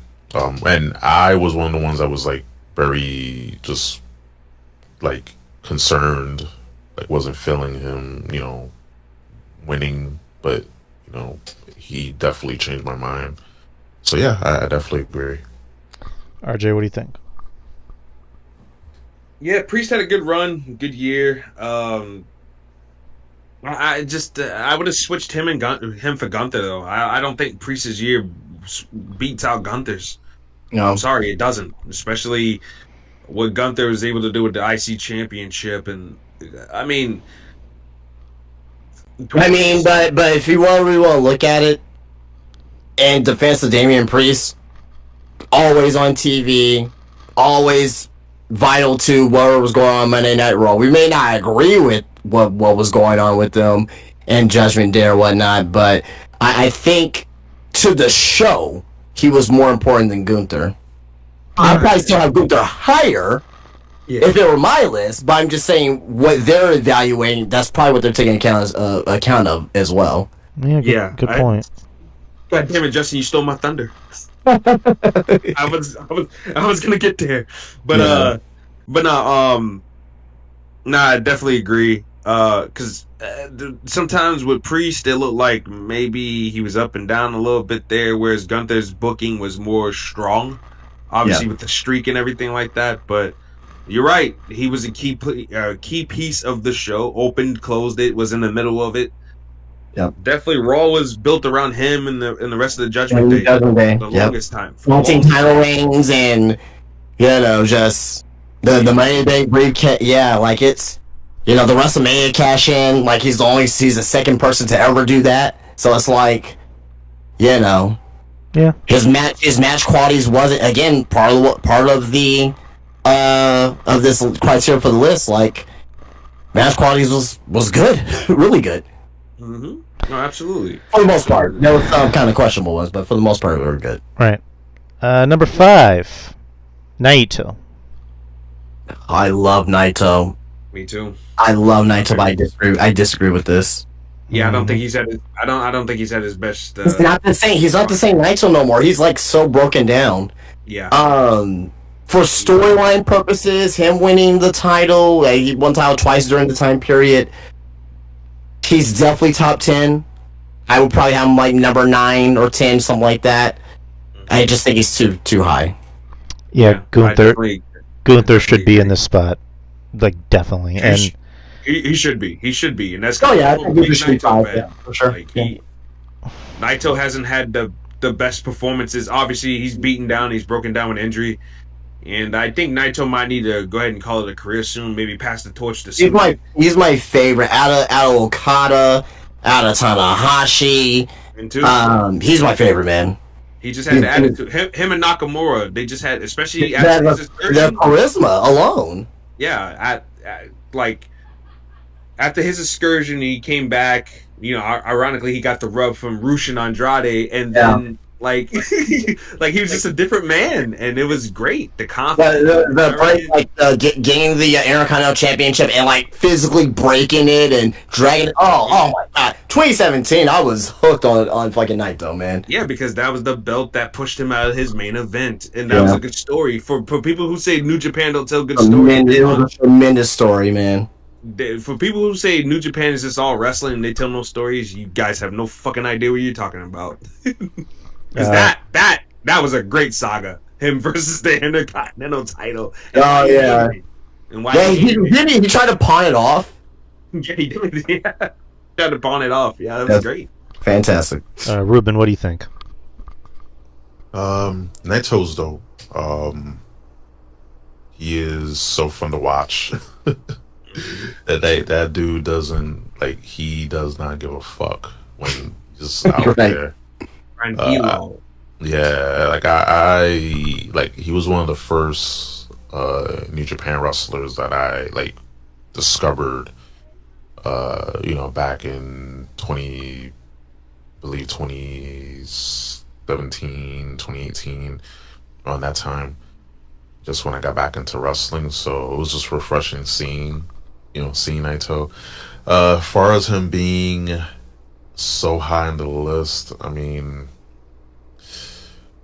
uh, it's tough. I mean, again, not my list, but um, yeah, I'm just slaughter two lower, but yeah, like he's dope. But this high, it's debatable. Yeah. All right, so we're in the fours. I have a feeling. I already know what the top three are, but I have a feeling what four is. Four is Seth Rollins. Yeah, I have no issue with that. Yeah. World Heavyweight Champion, Yeah. backbone Monday Night Raw, putting on great matches, literally breaking himself. Like I have no issue with this Right. at all. I'm assuming top three is I mean we obviously know Cody, but Swerve and Osprey. What the fuck else was gonna be? What are we gonna say? Like, oh, is Charlie Dempsey? I mean, you never know. Like, You never know. Top three is. Robert Martyr. You never know. Right. Robert Martyr might have had a big year. We know what the top three is. We know Cody's number one. What? I don't know who number two and number three is. So Come on, man. Spoilers, bro. God. just saying. But yeah, Rollins. Whatever you want to say about Rollins, if you don't like the getup, if you don't like him coming out dressing like he raided Elton John's closet, fine. But when that bell rings, Rollins is ready to go. He's a wrestling Oh machine. yeah.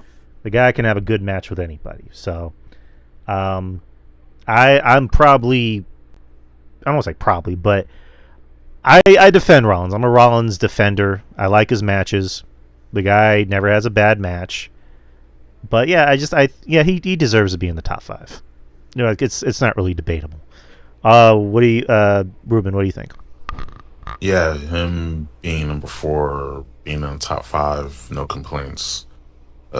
Dude like literally carried Monday Night Raw as World Heavyweight Champ.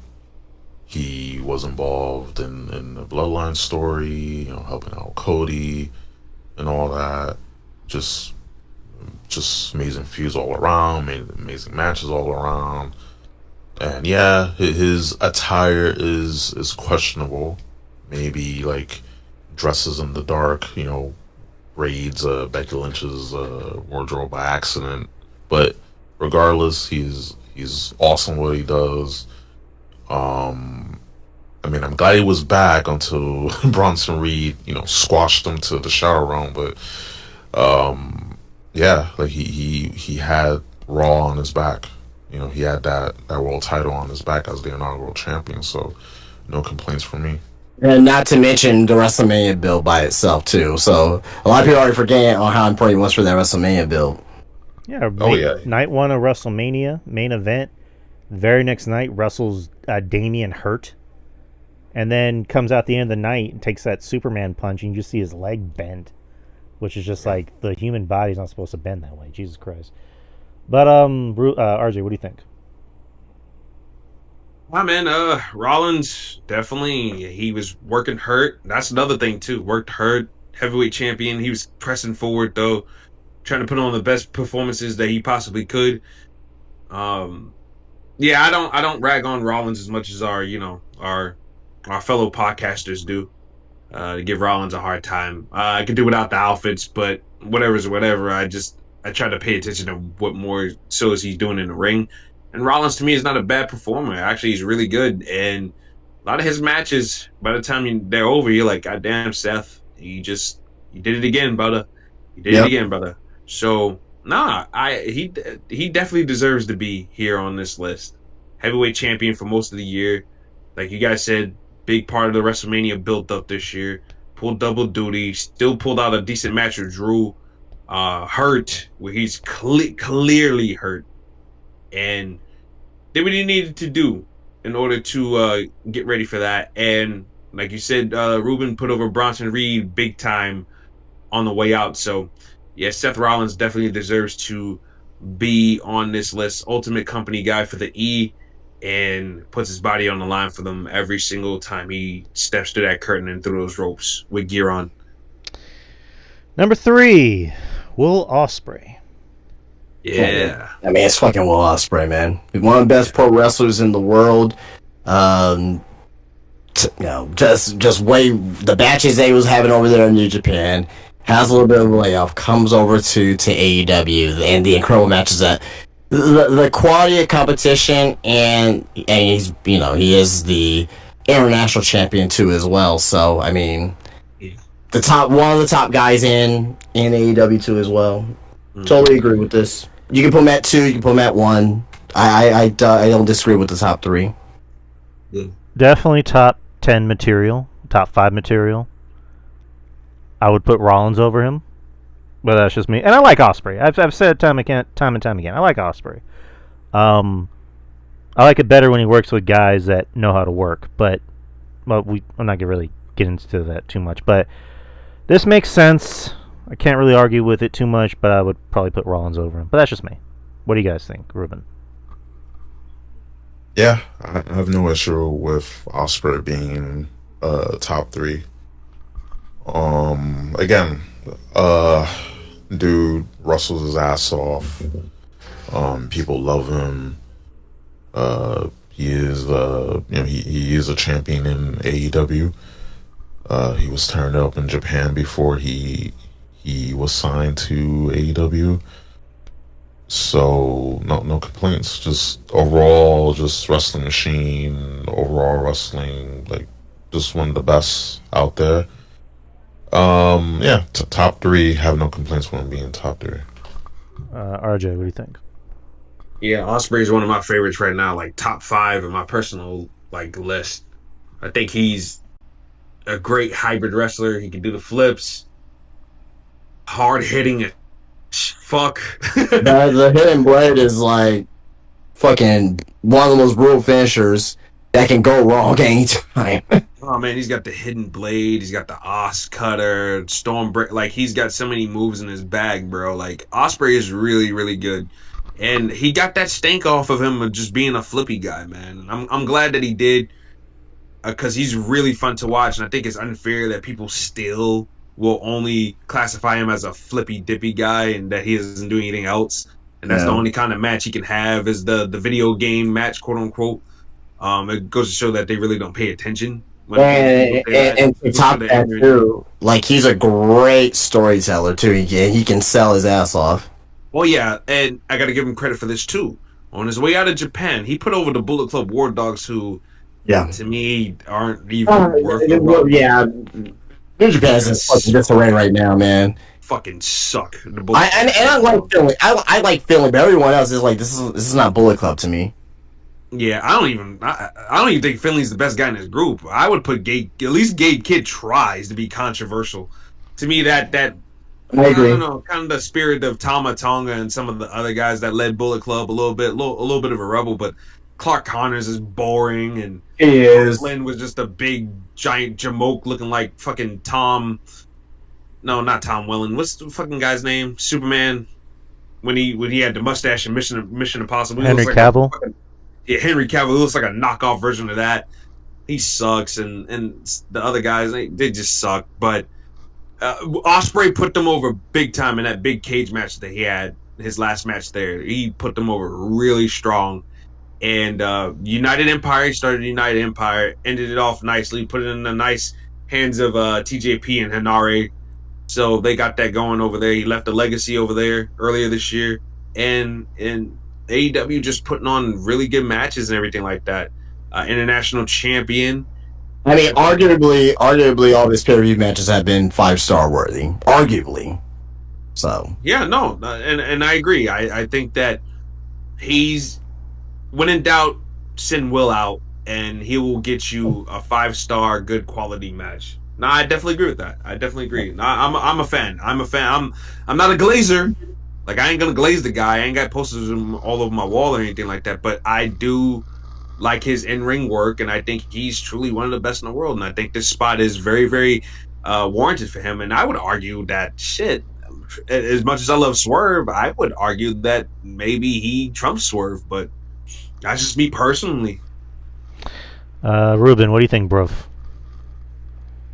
Yeah, rough.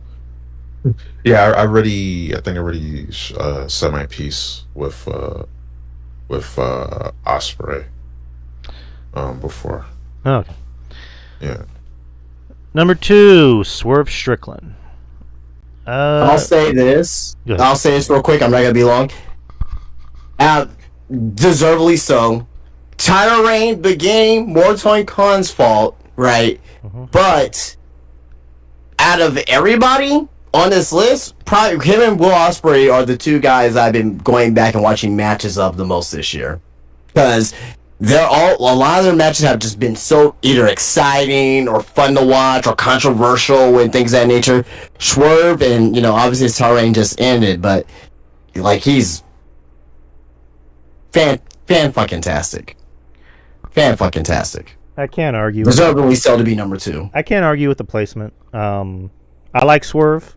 I've always liked Swerve. I liked him when he was in NXT, and I was always baffled as to why this guy wasn't higher on the card. Gets to AEW, gets pushed, and they realize that this guy's a star. So, when he became champion, yeah, that was Tony Khan's booking and not necessarily Swerve's fault.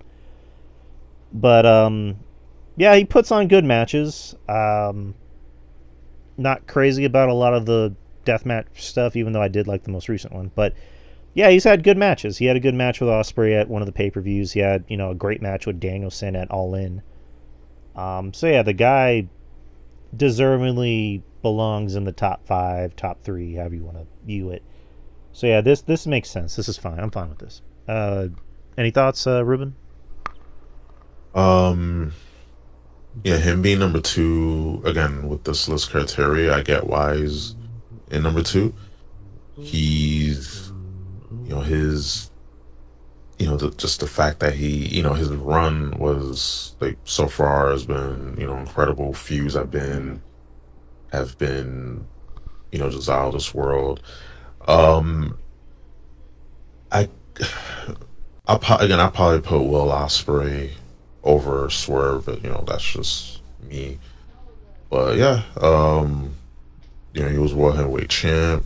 Beginning was a little just a little bit on Tony Khan's part. Just mismanaged and with Swerve's title reign in the beginning, but he again pulled it through towards the end. And yeah, I'm happy for Swerve. I'm happy for everything he's been doing. But with this list and its criteria, I could see why he's number 2. I'll have him number 3, just personally. And RJ, what do you think? Swerve, loved him ever since I saw him in CZW back in the day. Shane Strickland, and then went to he had his run in Lucha Underground as Killshot, and like just been a fan of his ever since, because he's another guy that's a great hybrid wrestler. He's a high flyer.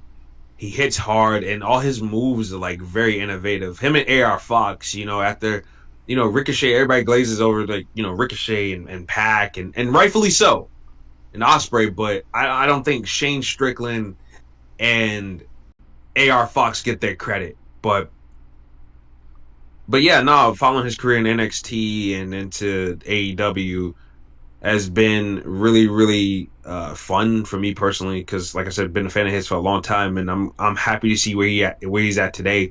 He wears AEW on his back. He was the heavyweight champion. Got the Prince Nana helped got his theme song and the dance over. That was during that time period too. Yeah.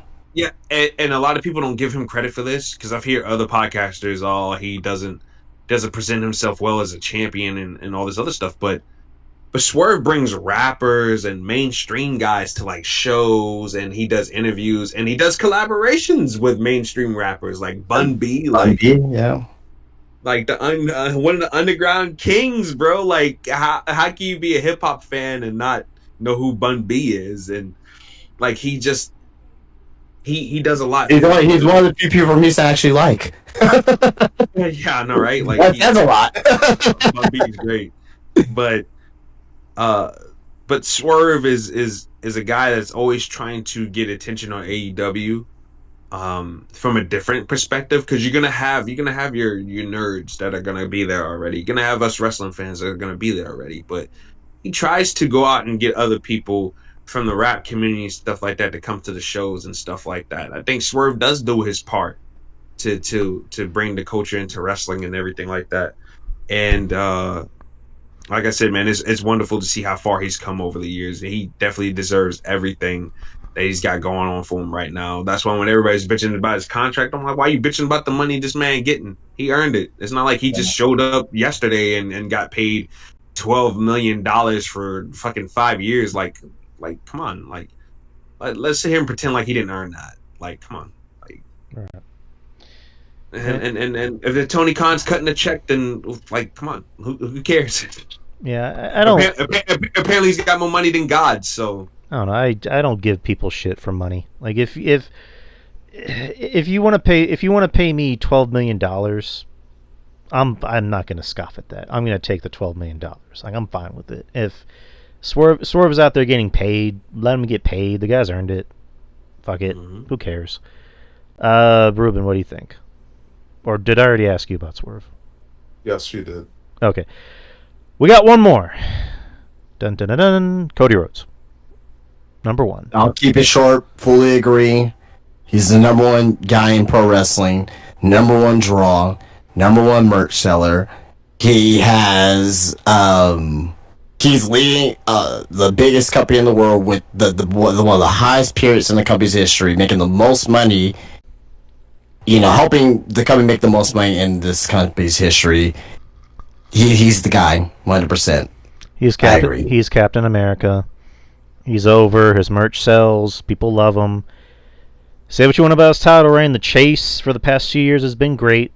He puts on good matches. People love him. People chant the theme song. People buy his merch. He signs autographs. He is a company guy to the fullest extent. You see him do Make-A-Wish visits. You see him after the shows, and I've been there in person. Like after the shows, he'll sign autographs and take pictures with everybody, literally until everybody leaves the building. Mm-hmm. So he deserves to be in this number one spot. I've seen that myself. Yeah. What else can we say that hasn't already been said 1,000 times? But what do you think, Ruben?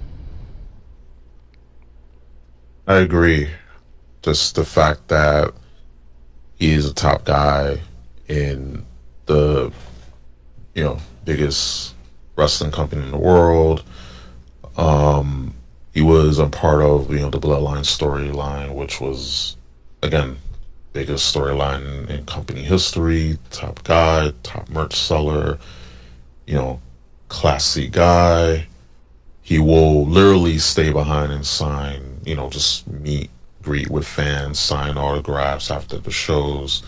The company is literally put on his back after winning, the WWE title. And, he's,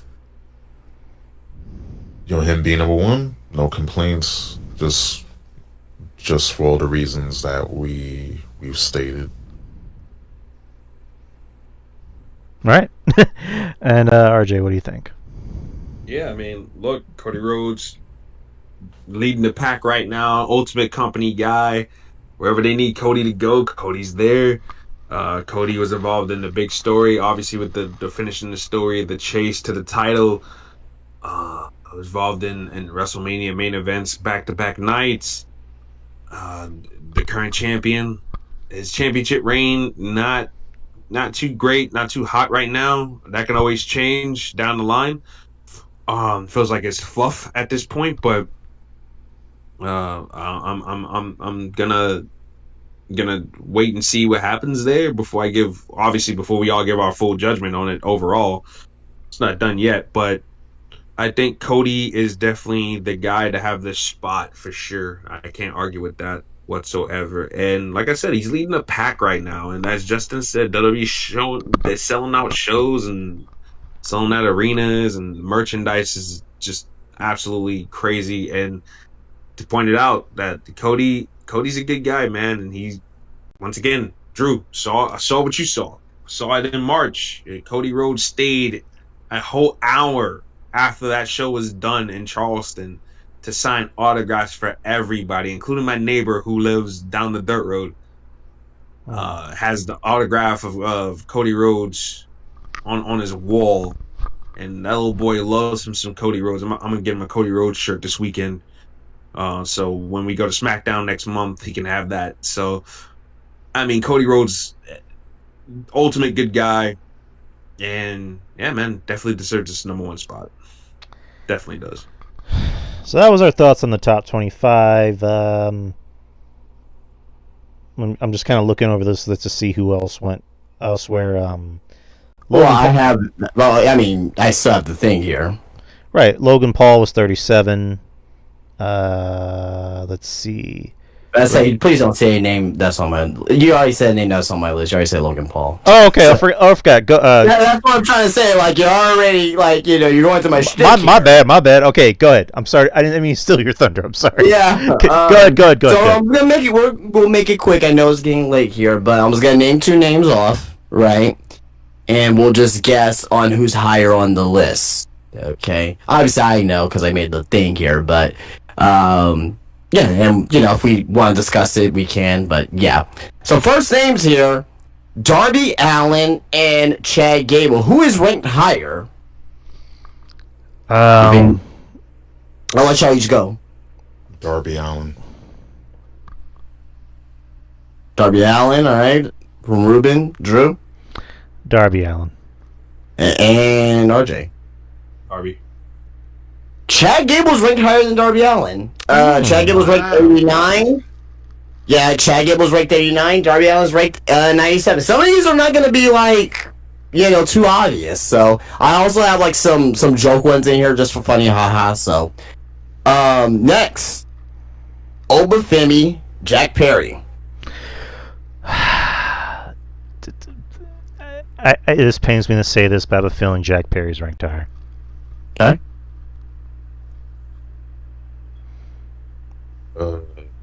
Ruben? I'm gonna have to say Obafemi, okay. RJ?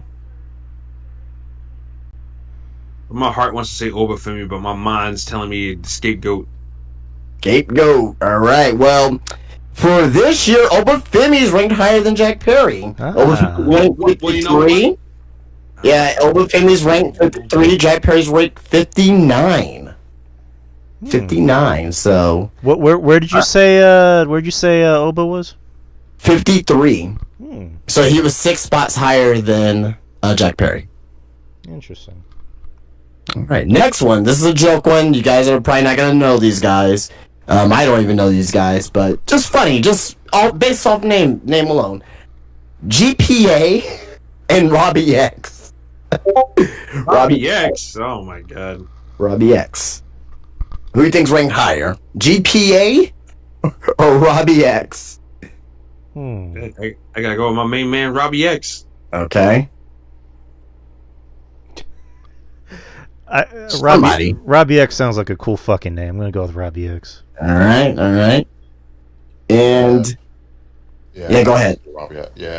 Robbie X. Robbie X is ranked higher. He's 422 and GPA is 430. Next, we have Maki and Baron Corbin. Maki yes, that Maki and Baron Corbin. Maki because they fucking, again, I'm cussing too much, I'm sorry. But yeah, the IWC loves Maki for some reason, so I'm gonna say her. No, she's cute. She's cute. She says fucking, things like that. So yeah, she's the fallen idol. Yeah, pretty much. But you're saying Makio, Drew. I didn't hear y'all's choices. Mikey. Yeah, Maki. Maki. Baron Corbin. 453 is Baron Corbin and Makiel's 456. So they were 3 spots apart. But that shows you how close they were. So, next one, Hiroshi Tanahashi or Dom Mysterio. Who's ranked higher? Be Dom, right? Dom. Come on. Let it be Dom. Yeah, I love Tanahashi, but Tanahashi's best days are behind him. Come on, let's get real. Come on. People. Dom's paid his debt to society, people. And Ruben. Dom, okay, we are. You're 3 for 3. Dom Mysterio is ranked higher, 69. Yes. Believe it or not, 69. Ooh. 69. And Tanahashi's 81.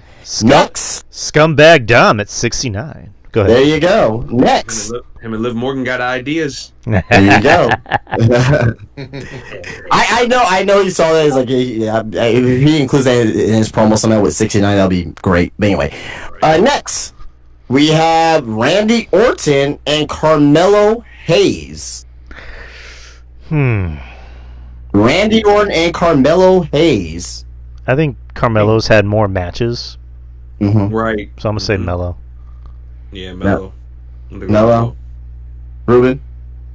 I'll say Randy. Going with Randy? Okay. So this time around, it is Carmelo Hayes, rank 48, and Randy Orton, rank 55. Alrighty. We're ready for another joke one. This is going to be a good one. Mm-hmm. Next on the list here, we have Hoodfoot and Starboy Charlie. Out of those names, who do you think is ranked higher? Hoodfoot or Starboy Charlie? Hoodfoot Yeah, Hoodfoot. and Starboy Charlie. Yeah. That's got Shindy written all over it, but Starboy Charlie. Okay. Starboy Charlie. Yeah. Is that a choice? Drew? You're going with Starboy? I'm going with Yeah. Starboy Charlie for the win. Okay. Same.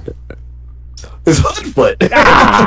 Hoodfoot is ranked 164. Starboy Charlie 173. My gut told me Hoodfoot. God damn it! Why did I go with Hoodfoot? I know. The hood and the foot, right? Yeah. Next one.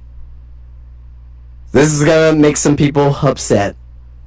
Wardlow or Brian Cage. Now the fact that we have to think about if Wardlow's higher than Brian Cage or vice versa, it's pretty sad, right? Mm-hmm. Well, All right. Wardlow, I don't. Last I saw, he was kind of barely used. So I'm gonna say Brian Cage because I don't fucking know. Yeah. Brian Cage. Yeah, at least Cage gets TV time, so yeah, I gotta go with Cage. Yeah. Yeah, I mean, it doesn't matter either. Both guys are on their backs looking up at the ceiling anyways, so. Yeah. Ruben? Brian Cage. Brian Cage, Brian Cage. He is ranked higher. Not so far apart though. 243 for Brian Cage, 246 for Wardlow. Next, we got a couple of tag team wrestlers here. Tommaso Ciampa or Giant Gargano? It'd be Gargano because they love Gargano more than Ciampa. Yeah, Gargano. I like Ciampa over Gargano personally, but everybody loves Gargano. Black and gold. No. I just came in my pants. I'd say Gargano. Gargano is ranked higher. 259 for Gargano, 265 for Tommaso Ciampa. They are 6 apart. Next, we still got a few more to go here. Big Bronson Reed or Masha Slamovich? Probably Masha, right? Yeah, 'Cause probably Masha. Masha wrestles a lot of men. For whatever reason, TNA doesn't use Masha, right? But Masha Slamovich is a badass, and Bronson Reed hasn't gotten hot until recently, so I can see Masha being over him. But you know what though? I wouldn't even bat an eye though. I ain't gonna be mad at that. I like Masha Slamovich. I think she's great. Yeah. So Drew, you said Masha.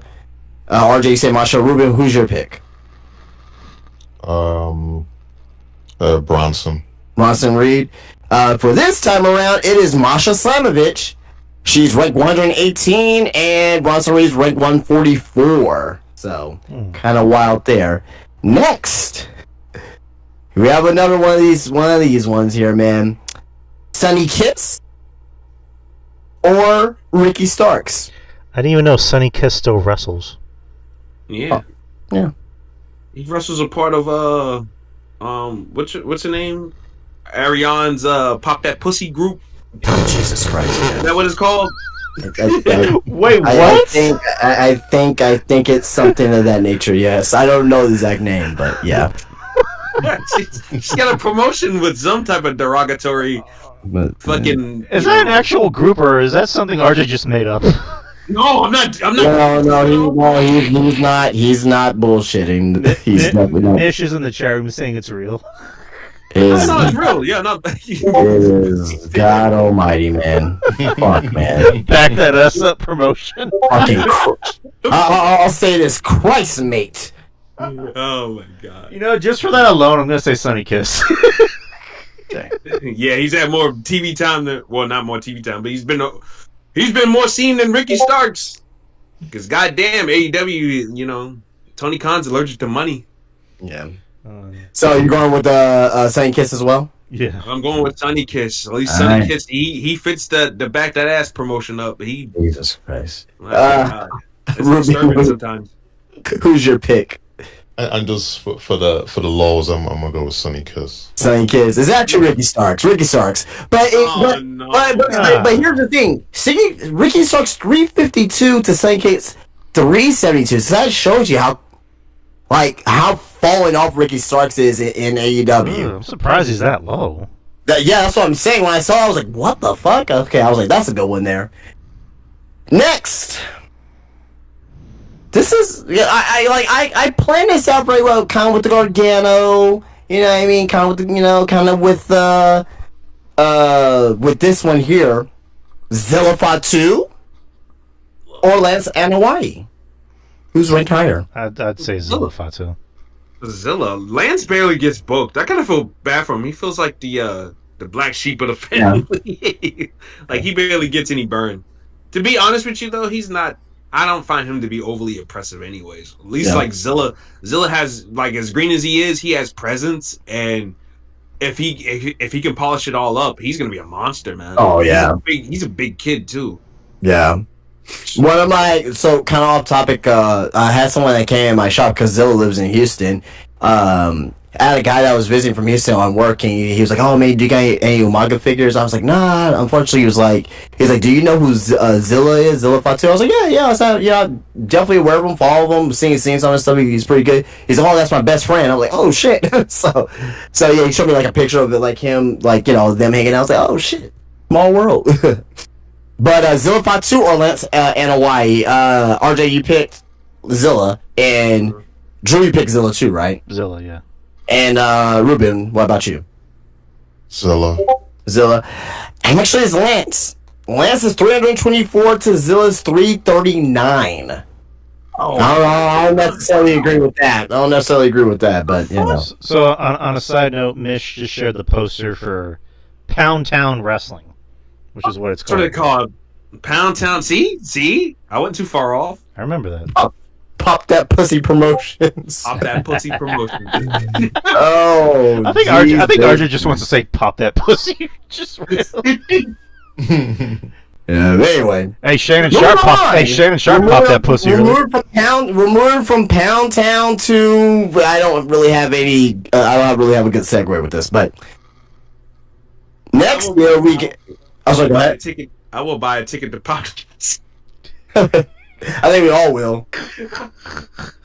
I'm there. Jesus Christ, man. You get all the perks if you know what I'm saying. Oh my God. Definitely. In more ways than one, my friend. Right. Next, we have All Ego Ethan Page and the Deathmatch King, Matt Cardona. Who's ranked higher? I would say Cardona. You know what, though? I'm going to say this, though. Cardona was hurt, right? He was hurt during He's hurt now. Yeah, he's hurt now. So I wouldn't be surprised if Paige actually was higher than him. Now, Matt Cardone's he's still in the shows. Yeah, he's still doing his thing. He's not wrestling, but he's still there. So Yeah, he's like the GM of GCW, and he's doing stuff with Impact right now. So yeah, no, he's not sitting on his ass though. Like he's still out there. All right. I think they're gonna slip Ethan Page above him though. I'm hey, I could be wrong, but No, yeah. So Drew's Cardona, RJ's Ethan Page. You're the tiebreaker, Ruben.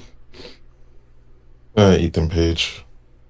So by 2 positions apart, Ethan Page is on top of Matt Cardona. 75 Ethan Page, 77 Matt Cardona. Wow.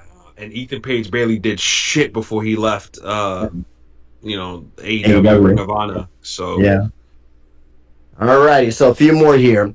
This is a joke one. We're bringing back another joke one here. Nice. Well, last time we had Hoodfoot and Starboy Charlie. Well, these are even better names. So the next names here is Slice Boogie. Oh, my boy, Slice Boogie. I love him. And the Truck Man. That's literally his name, the Truck Man. Who's ranked higher? Slice Boogie for sure. Like Slice Boogie is actually a pretty good big man. Walking down the aisle, the Truck Man. Truck Man. Oh God! You know what? Slice Boogie. I don't even know who that is. I'm gonna go with Slice Boogie. Slice Boogie. And Ruben. Slice. Y'all have a sweep. Slice Boogie is ranked higher than the Truck Man. 309 for Slice Boogie. 323 for the Truck Man. So apparently Truck Man is in the same area as the Truck Man. So yeah, next. I never seen the Truck Man's work before, but Slice Boogie, I can vouch for him. Slice Boogie is a really good big man. Maybe I'll check him out sometime. He was in MLW when Conan tried to bring back LAX. Like they were the third version of LAX. Him and okay. Yeah, him and Radioactive Poppy there. What's his name? Jesus, I forget. I know you're talking about Danny Limelight. Oh, Danny Limelight. Yeah. I saw. He was like the low 100s. He was like 190 or high 100s. How you want to look at it? Like 190 something, I think, on this list. But anyway. All right, next. We got Xavier Woods and Trent Seven. Oh God. I don't even know what Trent Seven's doing, so I'm gonna go with Xavier Woods. Okay. I'm gonna shock people. I think Trent Seven. Because Seven, Progress Wrestling, a lot of European stuff. He's made some shots in AEW and has been teaming up with Speedball and TNA. So whereas Xavier Woods, I know he's involved in something juicy currently, but earlier this year, into the summertime, where a lot of off TV. Yeah, he was not on TV, so I'm gonna go with 7. Okay, Rube. Xavier. Okay. So a position of one off. So one was ranked higher. One was at 299. One was at 298.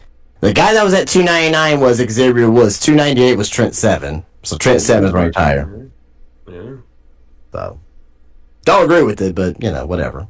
Next, we got some very low class boys. Like, luckily, I know who one of these guys are, and I think RJ, I'm pretty sure you will know, and Ruben will probably know too. I don't. Maybe Drew, maybe will know.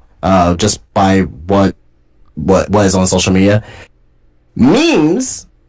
That's his name. Memes. Memes. This whole thing is for the memes right now. So MEMES memes. MEMES, yes, memes, and Santana Jackson, who's ranked higher. The Michael Jackson wrestler. Gotta be Santana Jackson, right? I mean, this guy, he's absolutely incredible. Like for a guy who his whole entire gimmick is that he's a Michael Jackson impersonator. he has found the way to implement all of Michael Jackson's famous dance moves into wrestling moves. It's actually pretty incredible. It is, man. And he does it in the same shoes that Michael Jackson used to wear. Like, it's crazy. Like, Yep. what the fuck? Fuck. I don't know. I'm gonna go with the Santana. I don't know who any of these people are, but I'll go with Santana. Memes. Gotta go in memes. Gotta go for doing it for the memes, right? Well, memes is ranked number 500, so he cracked the list. Also, right behind him is Santana Jackson. Santana Jackson wins this round, 498.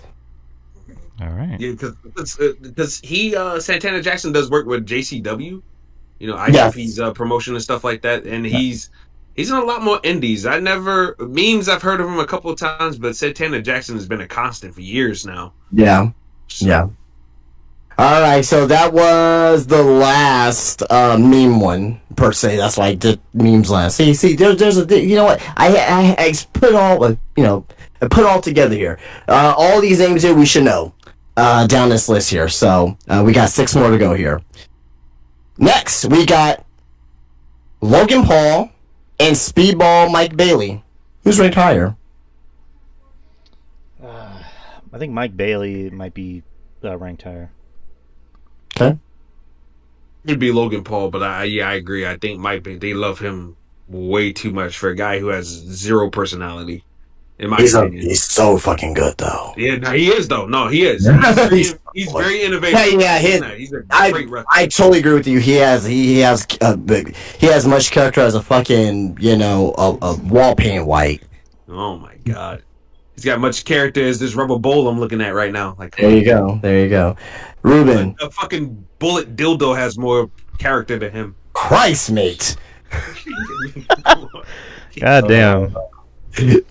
Ruben, who's your pick? Mike Bailey. Mike Bailey is ranked higher. He's number 34. Logan Paul's number 37, so they're very close to each other. Well, I wouldn't mind seeing a match between those two, actually. Next, we got QT Marshall. Oh, good lord. And Danhausen. Oh God. Who's ranked higher? Oh my god. Danhausen. QT Kevin James. Say that again. I got QT James. Oh. QT Marshall. Okay. Drew. He looks like Kevin James. He looks like Kevin James a little bit, but he looks like he raided Charlie Sheen's closet from 2.5 Men. Like, oh God, Jesus, yeah. He looks like if Kevin James had sex with Charlie Sheen, and they gave birth to Jeff Lippman. Oh shit! Not Unc. Not Unc. Nice, mate. I love my Uncle Jeff. Oh God, I'm gonna get an angry message tomorrow. Oh, you bet your sweet ass you will. So who's your decision? Hey, me and Jeff rag on each other all the time. He'll think it's funny. He'll complain to me, and then he'll think it's funny. I got some docking no one wants to see. Mish. I forgot. Danhausen. Yeah, okay, QT Marshall and Danhausen, yes. Okay, you got Danhausen. RJ, you got QT. Ruben, you're a tiebreaker. Danhausen. Danhausen's ranked higher. 203 to QT Marshall's 206. Alright, we got 4 left here. Next. Josh Alexander. Mm-hmm. Or say his name and he appears. I believe in Joe Hendry. Joe Hendry. Who's ranked higher? So it doesn't matter if he's big in London and Scotland and Mexico or Paris or. It's too late. I can't think of the lyrics. I'm gonna say Josh Alexander is ranked higher. Okay. Yeah, me too. I'm gonna say Alex because they love that fucking guy. I think he's boring. Monty calls him what does he calls him? Third-rate Kurt Angle, third-rate Canadian Kurt Angle, and I kind of agree too. But yeah, he's got no personality, no charisma, dry as toast. At least Joe Hendry has a gimmick and has been captivating. I'm gonna go on a limb here and say that Hendry's ranked higher though, based off that alone though. Right. Okay. So your official guess is Hendry or Josh Alexander? No, I'm going Hendry. Okay, gotcha. Then you want Josh Alexander, Drew. Ruben, who's your pick? Hendry. Hendry, okay. So Josh Alexander's ranked higher. 43 for Josh Alexander and 51 for Joe Hendry. So they're right next to each other. All right, 3 left here. Mm-hmm. This is gonna be fun. Mm. Chris Jericho. Mm. God. Just Bruce Grove just said it all. Chris Jericho or Jacob Fatu. If God. Jacob Fatu. do I need to go on another rant? I'm just saying. Look. No one needs to hear me go on another rant. It's too late. But fuck. We have to use our brains here. Just use our brains here, and I'm pretty sure we can figure it out. Fuck me sideways. Fuck. It's gonna be Jericho. I have a feeling it's Jericho, because fuck me. Why not? I mean, he's the learning tree. My dick is a learning tree. Anyways, what do you guys think? Yeah, they're gonna go with Jericho. Fatu was hidden. He wasn't doing much around the time this list was put together. So yeah, they're gonna go with Jericho. They, All right. they love him for whatever it's worth. And Ruben. Yeah. Oof. That's tough. This is definitely a trick question. It's gonna be Jericho. Like. So Chris Jericho's ranked higher. 90 for Chris Jericho, 94 for Jacob Fatu. So they weren't that far off. So I don't agree with that. I think Jericho should be ranked lower, but whatever. Yeah. All right, last 2 here. Noam Dar or AJ Francis? Who's ranked higher?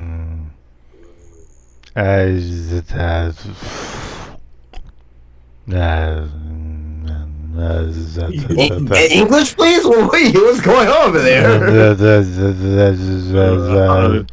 This a ham sandwich. This potato. I don't know. Noam Dar for a big chunk of the year was featured prominently on TV with the Metaphor. AJ Francis, to his credit, knows how to be a heel. He can get the heel stuff. He has the heel stuff down for TNA. Man, I'm gonna say Noam. Okay. Noam Dar was the Heritage Cup champion for a good chunk of it too. So Yeah. AJ Francis, I give him credit. He's everywhere that he can be. He's been champion a few times, and he knows how to stir it up online. I will give him credit for that. And he's another guy like Swerve that will try to intermingle, but to a different degree and a lower tier degree. He will try to intermingle some people from the rap game into like wrestling, and he'll bring out. Yeah. So I'm gonna go on a limb and say Francis over Dar. Huh? And Ruben, who you have? Francis. Francis, okay. Well, ranked 126 to ranked 134. The guy that's ranked higher is AJ Francis. 126 for AJ Francis, 134 for Noam Dar. It just seemed like it fit to me. Yeah. All right, last one. All right, we got some names here.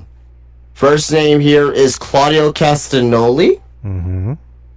We love Claudio. Mm-hmm. Audio. And Braun Breaker. Who's ranked higher? I mean, it should be Braun. So I'm going to go with Braun. Okay. Yeah, I'm going to go with Braun. I love Claudio, don't get me wrong. Claudio, Ring of Honor legend, freak of nature, a human horse, like Kevin Owens says. But, yeah, you got to go with Breaker. Breaker's been on TV. He's had more of an upward trajectory. NXT Tag Team Champion with Corbin. Intercontinental Champion has been on a really good main roster run so far. I like the way Triple H has booked him. He's cooled him off since winning the championship, but up until him winning the championship, he's been booked very, very well, and like I would hope that he would be booked. So I'm gonna go with Breaker over Claudio. And Ruben, your final pick tonight. Breaker. So all three of you guys are going with Breaker. Oh, Well, oh, give me. well, this is the most shocking one. Oh God! No, fuck. So one person's at 220, and the other person's at 47. Claudio Castagnoli wins. Oh Jesus! Alright, I'll take it back. Alright, I want to be controversial. Sorry, Braun Breaker wins 52 to 57. Oh, you got me for a second there. I was about to say I love Claudio, but come on now, that's ridiculous. It's ridiculous. Like the first question should have been asked, like, oh, Jericho and AJ Francis and fucking Masha Slamovich and Hoodfoot is higher, ranks higher than Braun Breaker. Oh man, like what? Yeah, but Braun Breaker is ranked higher than Claudio. Breaker was 52, Claudio Castagnoli was 57, and that's it. That's it. That was a list, people. That was 25, and that was the game. It was a fun game. It was a fun show tonight. It is already past midnight over here in San Antonio. It's 12:18. I imagine it's an hour later where Ruben and RJ are at. So, thank you, fellas. Sweet South Carolina, it's 1:18. And by the way, Mish, welcome to the Carolinas. You're one state above me. Nice. But, he moved to North Carolina? Mish, isn't that what you moved to, North Carolina? Mish is saying, "Oh, you didn't hear." Oh, he's about to breaking news. But yeah, Ruben and RJ, thank you for jumping on. Thank you for staying this late, actually. Well, we still have a good crowd regardless, though, here in the Discord. So you know. Oh yeah, we do. Same like the later we went, the more people that came in. So Kyle, Mish, of course, CM Goof, Maurice Bear, Steve J. Cole. Hope I'm saying that right. Thank you. Thank you guys for coming in. Thank you guys for staying this late for us. But yeah. Just shout out to everybody. Shout out to all of our friends. Shout out to all of our friends who support us, who love us, who share our shit. Thank you. Of course, thank you to Mish. Thank you to Mish who gave us this platform to do this show. It means a lot. It means the world to me whenever I have the supporting of somebody who I deeply respect and love and consider a friend. So thank you, Mish. Thank you, Mish, for giving me this list. We're doing some big changes for all you guys soon. Ooh, I like that. But yeah, thank you for giving me this list to do for the show. It's this list came at a good time. But thank you, Mish, for everything. It means the world to me. And then just shout out to everybody else. Of course, shout out to RJ, Monty, my brothers. Shout out to Ruben, of course, my brother. Jeff Lippman, of course. Unk as RJ would call him. And John Draper, Bisho Brian Shaheen, and Kevin Castle, of course. Can't forget about Kevin Castle. I mean, come on. Fucking OG. OG, triple OG. Anthony, Mitch is saying shout out to Shannon Sharp. Oh, yeah. My man was beating cheeks. I didn't hear about that until I woke up. I was like, my God. Crazy, man. Skip. Right before I say, come on, Skip. Someone put this thing in you. I was like, well, hey, yo. Let me tell you something, Skip. Oh, man. Fucking R-Truth. on that podcast, Ocho was like, what he said? He said, "Put this dick on you." So I'm like, oh no! Like, wait, you can't say that. But anyway, R-Truth said she was begging for it. Oh my God! Y'all seem out of breath. Oh man, that shit was funny. I loved it. But shout out to everybody, and of course shout out to Justin, who I say this time and time again, And I say it because I mean it.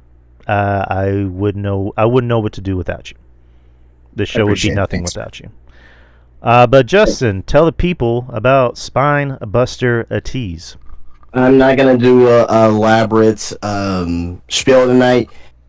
It's late, but find me on Spine Buster Tees, spinebustertees.com. Get yourself any design t-shirts that you including this one I'm wearing tonight. I'll stand up here. But it's the Ray Ripley inspired mommy t-shirt designed by yours truly. So go on there, go and pick yourself out a shirt if you want to come in and come see me in my shop, Spine Buster Tees, at the Wonderland of the Americas, aka Crossroads Mall. And also you can follow me on Spine Buster Tees on Instagram. Keep up to date with me on what I'm doing in my journey. I almost had a signing last Sunday. Could still possibly happen, but I'll just say this.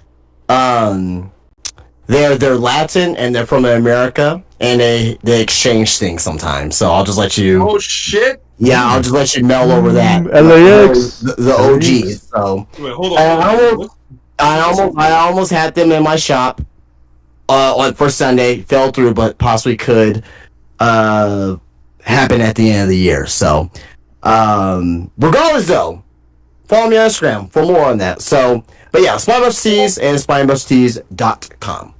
Yes, sir. Ruben, where can the people find you? They can find me on Twitter if you're into that kind of thing. Mr. Ruben Prime. Our show, the show me and Drew do, Culture Attack. It's on a little hiatus. Just going through some things, personal things, but the show ain't going nowhere. But you can check out Culture Attack, all the archive of everything that me and Drew done so far on YouTube, TikTok, and Spotify, iTunes. Just search Culture Attack Podcast and just listen to us talk about film, TV, Marvel, and a little bit of wrestling. Definitely we're gonna be back with it. We'll definitely be back with the show, but just taking a little hiatus for the meanwhile. But we'll be back as Arnold Schwarzenegger will say. And yeah, just still want to check me out, Culture Attack Podcast. Want to chat with me personally on Twitter if you want, Mr. Ruben Prime. And thank you, everyone. All right, RJ, take us home. You can follow me on Twitter at Low RJ Unlimited, where my mouth has no limits on there, so that's the whole deal. And obviously one half of the Brooklyn Power Trip. Now we haven't done a show in a couple weeks. Monty's been doing some side content, and he's been trying to experiment with doing the whole loop of the whole week in wrestling and everything like that. So we haven't done a show together in this is the second week in a row. But yeah, we got plenty of content and stuff like that. I've been trying to pay attention to some of the lower tier shows like the NXT Level Up and the main event stuff. Trying to educate people on that and why that is kind of important for developmental sake to watch. So yeah, I've been dabbling into that. I have my own show on the side, RJ and the Savage Squad. I just did an episode with one of my friends, Andrew from work, who is training to be a wrestler here in South Carolina. So we was talking about his journey and so far, and the shocking names. Well, not shocking names, but like how many people have come out of this particular academy and who's appeared in Ring of Honor and AEW TV recently. So yeah, that was a very interesting conversation to have, especially with a good friend, a good dude in general, and he deserves to have a chance to train and try to live out a dream. So that was very interesting to have. So check that out if you guys want to. RJ and the Savage Squad show. Also, if you guys are interested, if you guys like WWE 2K24, like that kind of content, but you want original characters, create a wrestler characters. Uh, I help run a promotion called CCW, and we've been running it for the last 2 years in 2K form. It was originally a EFED, a pole EFED, but now it's a 2K Fed, and we've been running it, like I said, for the last 2 years. We have content on YouTube and Twitch. The RTJXX is where you can find that. And yeah, join us. We'll be more than happy to have anybody who wants to watch. And we have some spots left open. So if you guys are, want to be a part of the call community, just make a call. Or if you need somebody else to make a call, I have a team behind me to help make them. So yeah, join us. Just shoot me a message and join us. We'll be happy to have anybody that wants to join that has an interest. So yeah, guys like me and Monty and some of our other friends on Twitter uh, are all a part of the roster. So there's no big time wrestlers or anything like that. It's just strictly normal people that you see on Twitter and this, that, and the other. So yeah, it's pretty cool. We have our own storylines and our own original championships and shit like that. So it's really fun process putting all that stuff together. That sounds super cool, man. Yeah. Definitely fun. Yeah, RJ, definitely leave the link for the YouTube channel in the chat, man. Oh yeah, I'll definitely do that when I get out of here. All right, and also Friendly Neighborhood Marks. All right. Yeah, Friendly Neighborhood Marks as well. We've decided to press forward and rebrand the name. It just rolls off the tongue a whole lot more better. I definitely agree with Drew when he said that. And yeah, we have episodes coming out every other week. We did one last week, and we're going to be doing another one next week, right, Drew? Yes, sir. All right, so yeah, you guys have that to look forward to. I'm all over the place, man. I'm like, I'm not tied down necessarily. I always tell people that the Brooklyn Power Trip show is definitely the #1 priority, but I love doing these side quests with Drew. I love being on the show with you guys. I love just the community that we have over here, the community that Mish helped provide it for all of us, man. So much love to you again, Mish, Kyle, Maurice, everybody that's always rocking with us and supporting us and just encourages us to keep on going. And a lot of the great feedback that you guys give us, and look, I'm a guy that's open to criticism. If I'm doing something wrong, I love to hear that too. But just the fact that you guys take the time to DM me personally and quote one thing that I said in the show that was absolutely ridiculous or hilarious is like that kind of touches my soul a little bit.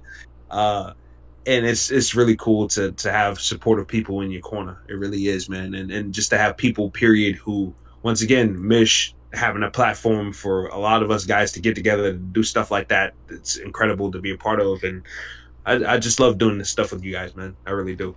And we love CM Goof, my guy. And we love having you here. Just, I always tell y'all, I tell Ruben, I tell you, RJ, I tell Jeff, you're always welcome to hop on here. All you gotta do is knock. We'll leave the door open for you because this is your home too. So, but yeah, we love having you here, RJ, just as much as you love being here. Same to you, Ruben. We love having you here. We love having Jeff here. Appreciate it. But that is it, folks. We did over 3 hours. Yikes! But no, it was fun. I say yikes like it was bad. Like yikes because we haven't done a 3 hour show in a while. But yeah, it was fun. Great show. Great conversation. Much love, people. We are out. So we will see y'all next week, same time, same channel. And what else can I say but peace? Peace. Peace. All right.